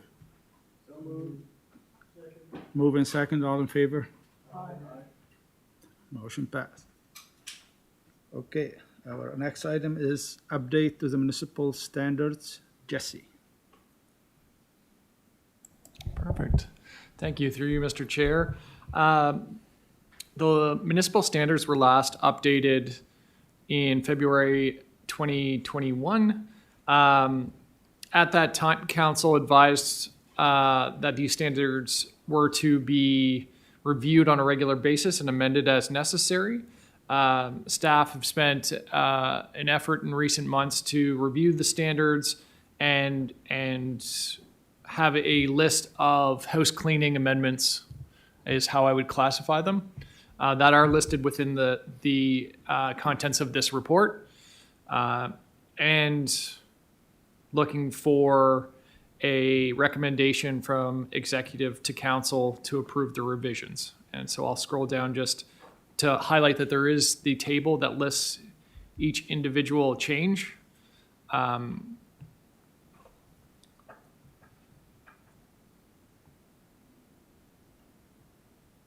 And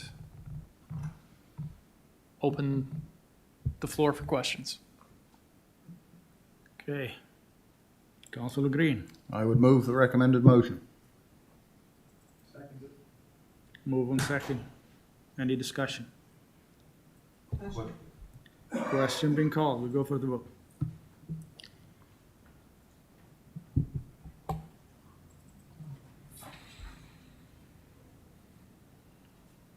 All votes are in and it passed unanimously.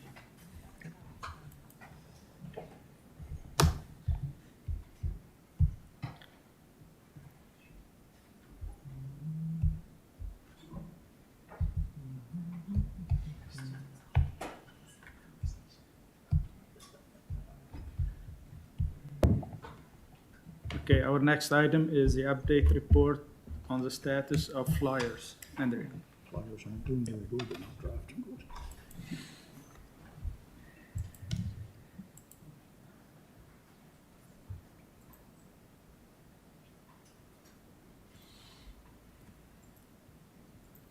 Good afternoon, everyone.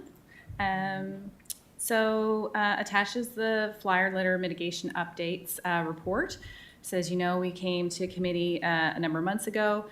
We've had concerns from residents about flyer delivery to their homes. So we left and we promised we'd come back with some information. I'm pleased to report that we haven't had any complaints this year, 2022. Staff put in, and it's in the discussion, we've done a couple different things to communicate out to residents. So we did put information into our spring newsletter, our article Love 'em or Hate 'em flyers, because people are on either side of the topic. We have contacted the companies that do flyer delivery to make sure that they understand that in East Hants that we've had complaints and our expectations related to that. And we've also set up some communication to come out through the summer into fall to again remind residents of options that they have to either complain to the actual individual company that's delivering to their home, or ways to get their flyers electronically if that's what they'd like to do. So we're trying to educate our residents on what they can do to mitigate issues that they have at home, and also continue our conversations with the companies in Nova Scotia that do the delivery. So that information and our work is included in the report. So at this time, staff are recommending that the topic continue to be managed through our department, and that we continue it as part of our annual communication work plan. And then we have a recommended motion there as well.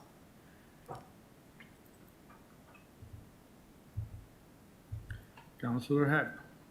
Thank you, Mr. Chair. I would move the recommended motion as presented. Moved by Councillor Hack, second by Councillor Green. Looking for discussion? See none. Question being called.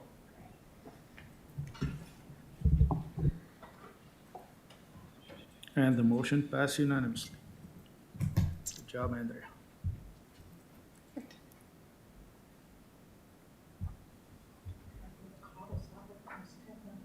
Yeah. Okay, our next item is summary of impact from new provincial construction and demolition regulations. Yeah. Andrea. Just waiting for my tech support here to put our report up. So while the report is coming up, the CAO did a nice overview this morning when the MLA was present. As you are aware, we were advised less than 2 weeks ago that the provincial government has approved regulation change for construction and demolition debris regulations. So what it essentially means is that our operation at the East Hants Waste Management Center is being regulated to make changes to how we operate. So in the report, I've outlined what we do currently at the Waste Management Center and what we have done to abide by all regulations that have been in place for 20 plus years. Essentially, the regulations that will now take effect in July 2023 will require an approval and transfer and store and process for construction waste. And it includes a ban of treated wood from disposal at these facilities. So that means that at our site, we're looking at conservatively 60% of our C&D would no longer be allowed to be disposed of at our site, and we would have to transport it elsewhere. So whether it's to a landfill, which there are 7 in Nova Scotia, or to market, which there are limited markets right now. So that's the larger piece. And then there's other pieces to our terms and conditions, which come into changes to our monitoring program and stockpiling requirements or limitations, which we haven't been provided any information on to date. So as was noted this morning, our early estimates, if all things being equal, we're looking at about $400,000 annual operation costs. This is tipping fees and transportation of material off-site that we don't currently have to do because we have a facility, and staff and equipment time, and then capital costs. So we'll have to have a transfer station or some design at the site to actually put the material to then load it. So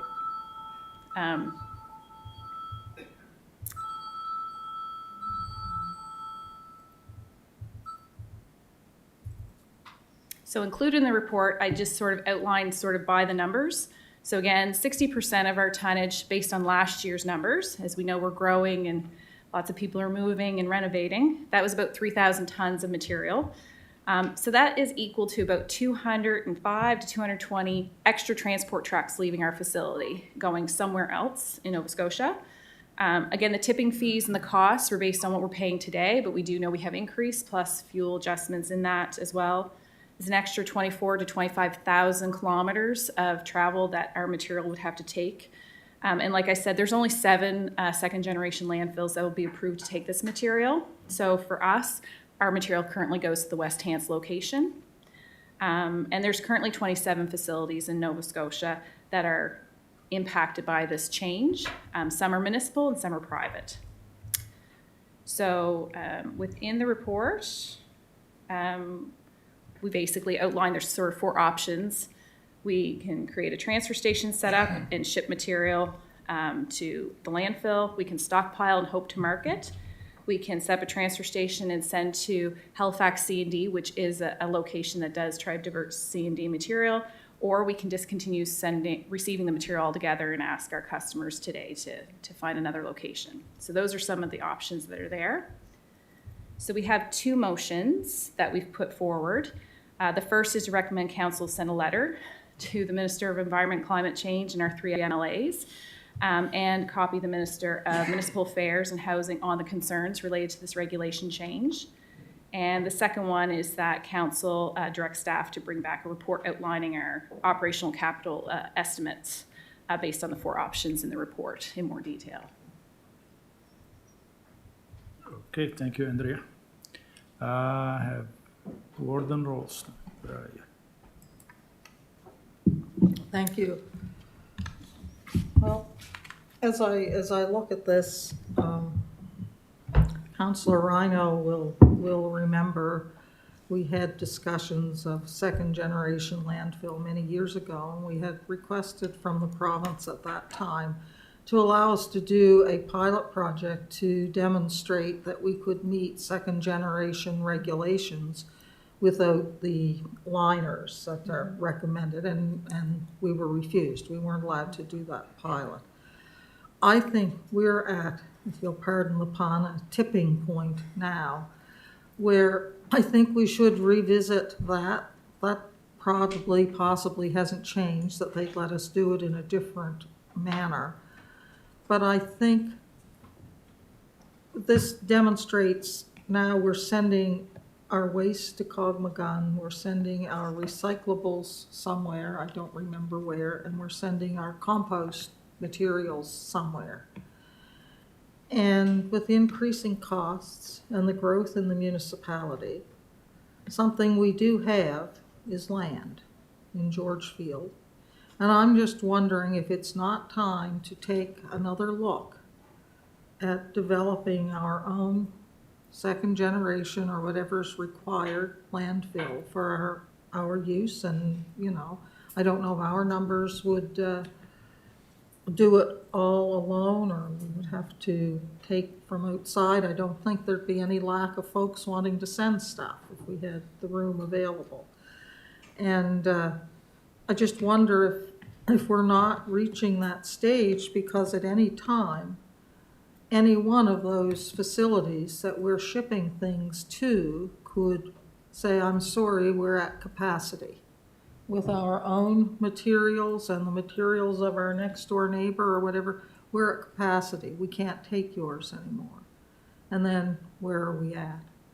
And so I don't know what would be involved. Maybe Andrea or Jesse could comment. But I really think that we're at a point we should be starting to look at what the numbers would look like for something like that. Because if I remember correctly, the last time we looked, we were close.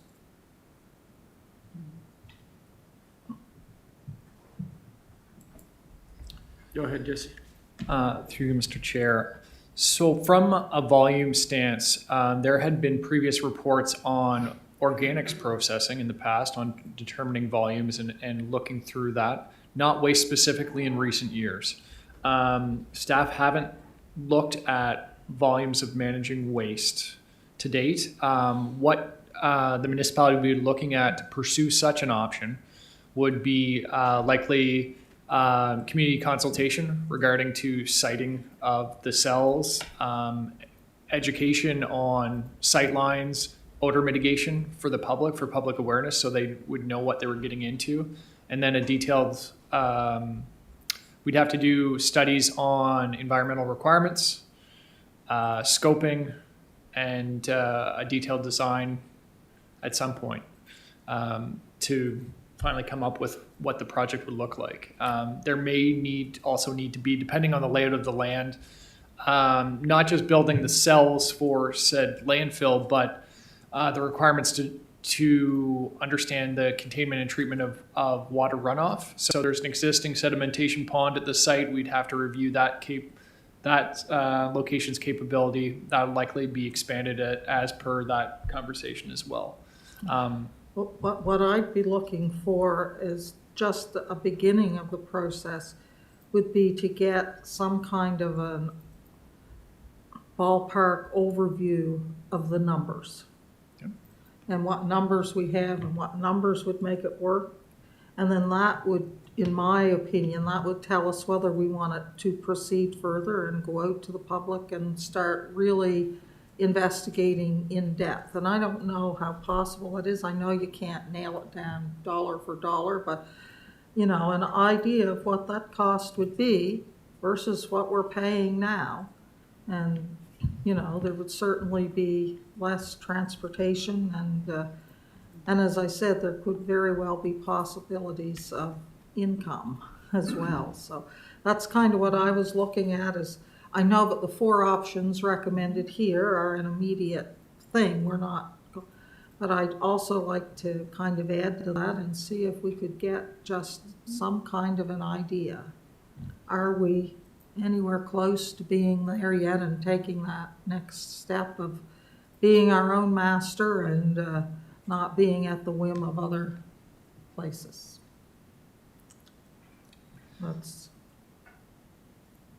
Through Mr. Chair, if that was the intent of committee to recommend, at a high level, we would be talking ballparks, but you would look to add that to the conversation of the second motion and just modify that motion if that was the intent.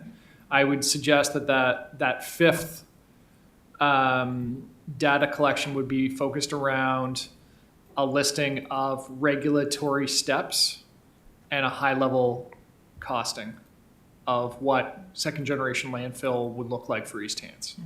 I want to know what it's going to cost. Yep. Basically, you know, what's it going to cost? Is it realistic to even look at it?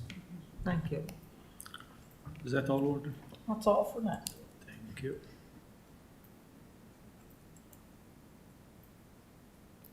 Next is Councillor Ryan. Thank you, Mr. Chair, through you to staff. You got A and B there. Could you elaborate some on that A part, require an approval to transfer, store, process, construction materials and demolition debris? I mean, B is pretty straightforward. Treated wood, yeah, we're not allowed to do it. But so should I take from A now, we don't need approval Can you now speak to the for mic, any other? Councillor? We can't hear you here. What? Can you speak to the mic? We cannot hear you from here. Oh, Thank sorry. you. I've never been accused of being too low. Could we expand on that? So currently, we do not need approval from any sort of government to take demolition debris. Am I correct there? Through you, Mr. Chair. So what A is talking about is we do have an approval to operate the C&D site because it's C&D landfill. The purpose for item A is so for transfer, so you need to have an approval in the new system to be able to move material from one site to the other. So right now there is no approval for anybody to move it from one spot to the next. So that would be an approval.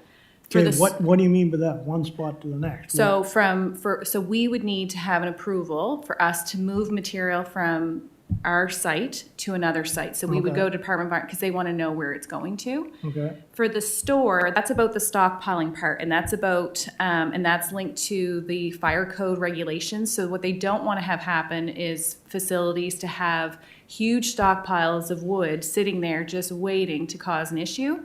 So if you're going to store material or stockpile material, you'll have to have an approval. So it'll say you're allowed to store this, this is how you're allowed to store it, this is the height or the tonnage you're allowed to have before you have to move it off site. And then to process. So currently we would kind of fall under that because we're landfilling construction waste. But if you wanted to open up a facility and manage, maybe you're gonna create a business and you'd have to have an approval for that processing part as well. So those are the 3 parts. Right now there's no requirement to have an approval for stockpiling, for instance. We have our facility and it's there, we can move stuff, so. But we don't stockpile. We have in the bury? past. Oh, We have in the past, but there's no markets, so we haven't done it for years. Yeah. Yeah. Okay, so we have in the past, Yes. but we don't currently. No, we would stockpile and then hope for a market, but there was no options. And we don't transfer? No, everything goes into our cell at the site. Exactly. For C&D, yes. So really, the big kicker in this is to deal with the treated wood. It's the band component that'll be the problem for us is that, and when you look at the band material list, on paper it looks good, but in practical operation, we have mixed loads of construction waste. We'd never be able to pull all that stuff apart or ask people to pull all that stuff apart. Do you feel there was anything that precipitated this before, you know, they come down with a regulation such as this? Is there any cause, or is this just part of life and they stumbled upon it and here's what we're gonna do today? Through you, Mr. Chair. So there have been in the past, back in 2016, there was a lot of issues with fires at facilities. I would say not necessarily municipal facilities, certainly not at ours. And there was concern about what material was received at those facilities, whether it was regular garbage, which isn't allowed under approval. And in the report, we did link into some news articles of specific sites that were trouble and that had some specific environmental negative impacts on their community. So reviews of all the facilities was done. And then in 2018, a discussion paper came out, and staff, we responded to that. And that's the last we've heard. So we've been asking regularly since 2018, is anything coming, is anything changing? So essentially for us, for our facility in East Hants, we're very proactive and cooperative. As you know, we've put in extra monitoring wells in the last few years. We do all of our monitoring. So yeah, it's just where we're at. Thank you for the information. Thank you, Councillor Rhino. Next is Councillor Perry. Thank you, Mr. Chair. Through you to staff. First off, congratulations on again for the 4th year in a row to you and all the staff at the Waste Management Center for leading the province yet once again, and also to the communications piece for the uptake in the app. It's great to see that that's continuing on. With this and the construction and debris and the possibility of trucking, is part of the report also going to be the second order environmental effects of transporting goods via truck, the carbon footprinting increasing that will take place because of this? Through you, Mr. Chair. So we would include anything that we thought is a pro or con for any of the options. So for sure, you know, extra trucking is not necessarily good for our environment. No, it's not. Okay, no, I just want to make sure that some of those things were in there, because I really think highlighting the whole approach of about the impact it has on the environment is the biggest key, because I believe, you know, nobody makes regulations and changes not to try and make things better, but sometimes if they don't understand the whole picture, if you can give them the whole picture, it makes it a lot easier. Thank you, Mr. Chair. Thank you, Councillor Perry. Councillor Eisner. Thank you, Mr. Chair. Through you to staff, is that all going to be the round wood too, the brush, non-treated wood lumber that we end up taking there? There's a big pile there, you put it in. Yeah, through you, Mr. Chair. So we're not looking at like natural wood. So our brush pile wouldn't be part of this component. That would be separate. Some treated wood would go in that, which you wouldn't want, but. All treated wood would be included in the ban. That would all have to go to landfill. Yeah. So you're going to be scrutinizing the trucks coming in?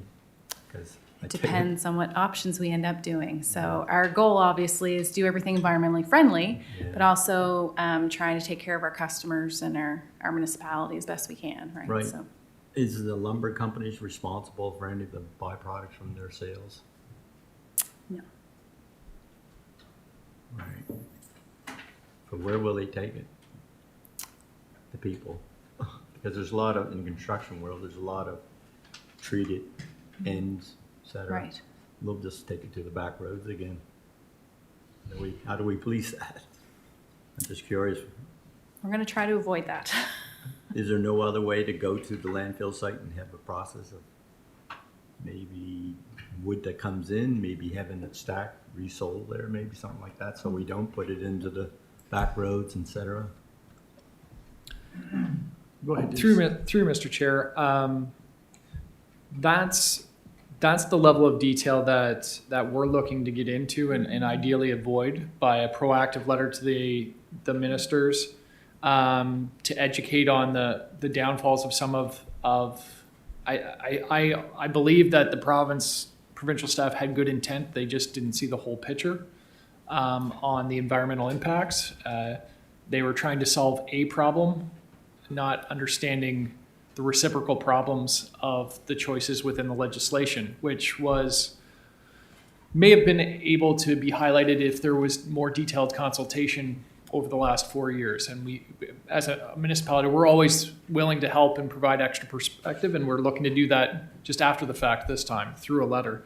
On problem solving, I wouldn't suggest we get into details of what it could look like as there's still time to figure this out. And I think until we get into the details of getting a response back from the province and figuring out where this will ultimately lead, then we'll get into what can we specifically do for our residents to figure it out and figure out how we'll operate. But I think that's step 2 in the next conversation. Yeah, were the facilities, the biomass companies, or were they what are they? I was very on board about that. Through you, Mr. Chair, I'll actually talk to that. Andrew has been educating me on this topic. Is the biggest challenge with clean wood coming out of C&D is there isn't really a market for it because those biomass facilities are already fully supplied. So they're receiving enough material as it is, and they don't want to risk contamination by receiving potentially mixed loads. So they want pure wood coming off offcuts from mills. They don't want stuff coming from municipal C&D transfer. They just don't. That's not the market. And so the concept of that being a viable option or market, I think is short-sighted. The industry's already told us it's not there. That's why we aren't grinding clean brush now and sending it, because we don't provide enough volume to go to the sites. Otherwise we would. We'd already be doing it. So that's the challenge. It's markets. It's hoping a market will emerge when one does not exist is kind of the downfall of this approach on regulation. Thank you. Thank you, Councillor Eisner. Second round, Ward. Thank you. But part of the problem is too that as this material comes in, let's face it, if someone's doing a renovation or a tear down of a building or something like that, you're going to have treated wood mixed with other wood mixed with, and we don't have the staff at the landfill to sort every stick of lumber that comes off of every truck. So if we're shipping this stuff away, then we're going to be shipping stuff that we might be able to bury, but it's not going to be economically feasible to sort through it and keep some of it in our landfill. That's part of the problem. So maybe we could build our own biomass facility for electricity at the landfill. Joking aside, so the recommended motion is in 2 separate motions, not a 2-part motion? Correct, 2 motions. So I will move the first motion that the Infrastructure and Operations Committee recommend that Council send a letter to the Minister of Environment and Climate Change, copy our 3 MLAs representing East Hants, and copy the Minister of Municipal Affairs and Housing on concerns related to the construction and demolition debris regulation changes communicated on July 7th, 2022. Second. Movement second. Question. Councillor Reiner. Okay, now I'm gonna sort of, tell me if I'm outline with this question. How many other municipalities are going to be affected by this? Have we found out and see what their response was, what they're going to do to try to change the amount of the problem? Go ahead. Through Mr. Chair, so all municipalities in some level are impacted by the regulation change. So as I shared with senior staff, Halifax isn't as impacted because they passed a bylaw a number of years ago where construction waste has to be fed through a private facility, Halifax C&D. Because their C&D, they want to have 70% plus recycled. So there is a market there and they have a system in place there. For all of the other municipalities, you're in one of 2 camps. One, you have a 2nd generation landfill, so you're going to have to move it from one cell to the other, which still isn't ideal because of the cost of a 2nd generation landfill cell, but you still have some operational ability. For the rest of us, we're in the situation East Hants is in. So for example, there are no 2nd generation landfills on Cape Breton Island. All garbage is shipped to Guysborough, to their 2nd generation landfill. So they will have to look at construction waste the same way as we are. So they potentially may be shipping construction waste from all over Cape Breton Island to Guysborough. That'll be something that they have to figure out. This information is very new. It just came out less than 2 weeks ago. Some of those councils don't meet in July, they meet in August and vice versa. So staff are scheduled to have a meeting with Department of Environment staff on the 27th of July. But I guess my question is, how many other municipalities are gonna have to be like Cape Breton and us just to ship those materials to the second generation landfill? That's what I'm kind of getting at. Yeah. And have we conversed with them to see what their attack of approach was? I think we'll know more after the 27th, the meeting of all the managers and directors and environment staff. Yeah. All right. Good, thank you. Thank you.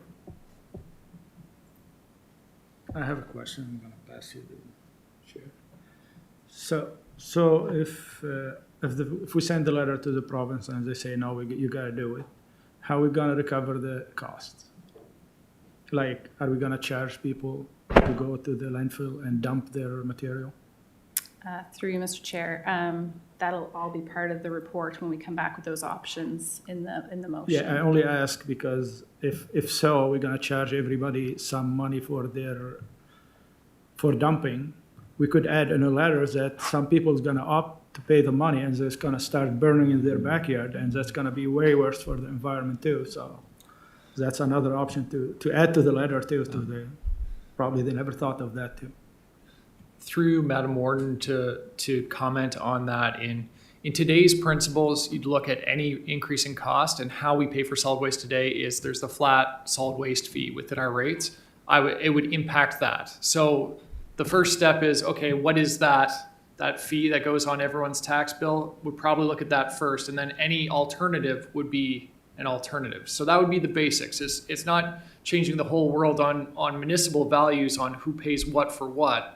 It'd be an impact to who pays that amount. If there was a change in values, we'd have to get into a much deeper and more complex conversation on values. So you're gonna include it in the overall fee?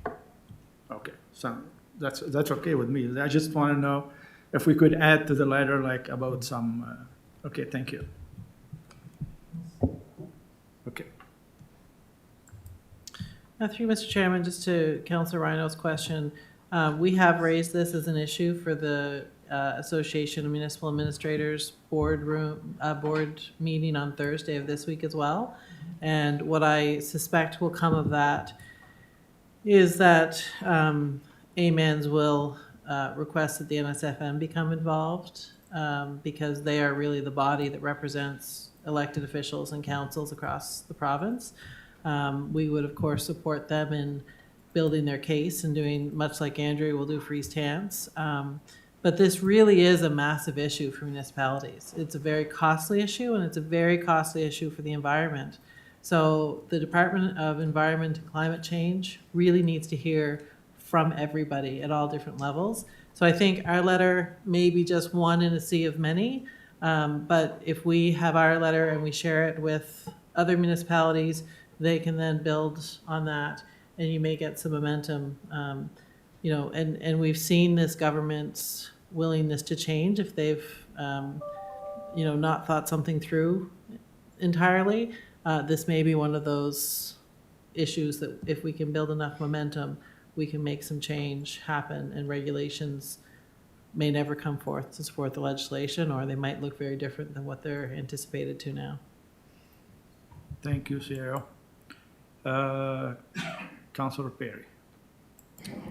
Thank you, Mr. Chair. Through to staff. Looking that there's only 7 approved landfills to receive this material, so I'm guessing those 7 landfills revenue is going to go completely through the roof with if they have to start taking on the rest of the province's C and D, and do they have the capacity, those 7, to take on the rest of the province's C and D, to your knowledge at this point? Through you, Mr. Chair. So again, they'll obviously make revenue. There will be costs. Operating a second generation landfill is not cheap. So that would be something that they'll have to do their numbers on as well. And to build those cells is not something you do overnight. So I'm sure they're also looking at the impact. Because I'm just thinking like, you know, it's gonna cost them more to build cells than what we have to pay to send it there is gonna cost more too. So that's just, you know, 7 for the entire province seems like a very small number. And based on capacity, and I mean, in those areas, it might be good for their waste management, but it could not be good for the province. Thank you. Thank you, Councillor. Councillor Reiner to the motion. To clarify, there was no inkling of this whatsoever. So again, there seems to be a theme here today, and that theme is that the government is not talking to the people that with their feet on the ground. And I've said this several times today, and this is just another example. Thank you.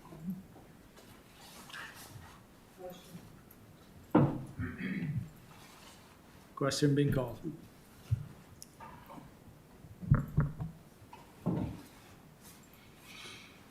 And the motion passed unanimously.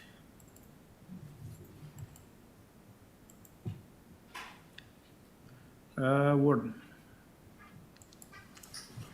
I'm going to move that Infrastructure and Operations Committee recommend that council direct staff to bring back a report outlining the operations and capital costing estimates based on the 4 options within this report and a high-level report on the option of some type of second-generation facility for East Hants.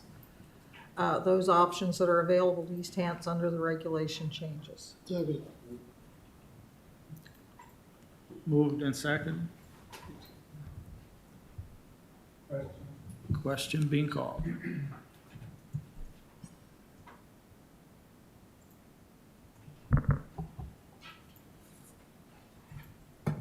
And the motion passed unanimously.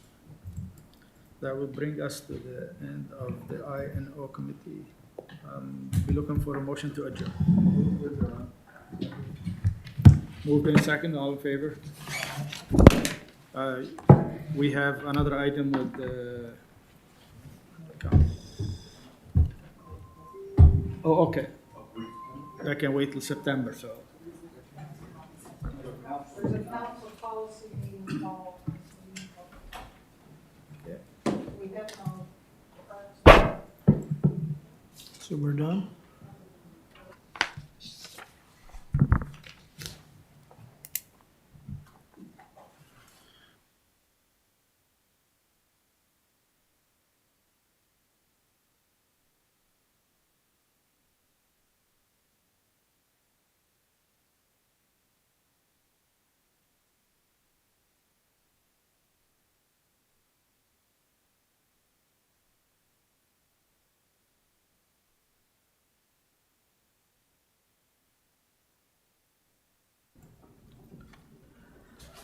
Okay, folks, we'll call our regular meeting of council around policy to order.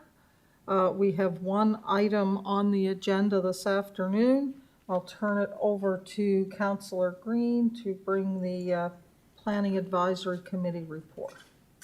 Thank you, Warden. The committee held its regular meeting on July 19th, 2022 in council chambers. The following motion is coming forward as a result of that meeting. Pre-application discussion with developers policy. The municipality of East Hants currently does not have any regulations or policies pertaining to in-camera presentations from developers prior to the submission of a planning application. As a result of motion C-20-382, planning staff have drafted a pre-application policy which provides the guidance regarding the use of in-camera pre-application presentations with developers and the Planning Advisory Committee, PAC. The Planning Advisory Committee recommends to Council that Council give notice of intent to approve the pre-application policy as attached to the July 19th, 2022 Executive Committee meeting agenda. As Chair of the Committee, I so move. Seconded by the Deputy Warden. Is there any discussion on the motion? You ready for the question? Question's been called. We'll go to the vote.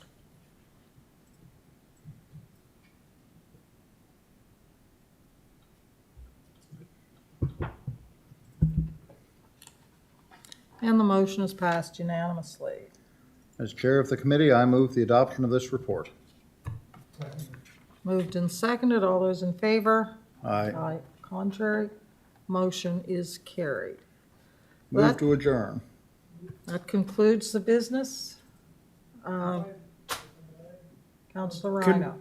If we could I ask for maybe 5 more of those, please? We have 25 in the room somewhere. So we have a motion to adjourn. Do we have a seconder? Seconded by Counselor Eisner. All those in favor? Aye. Contrary minded? We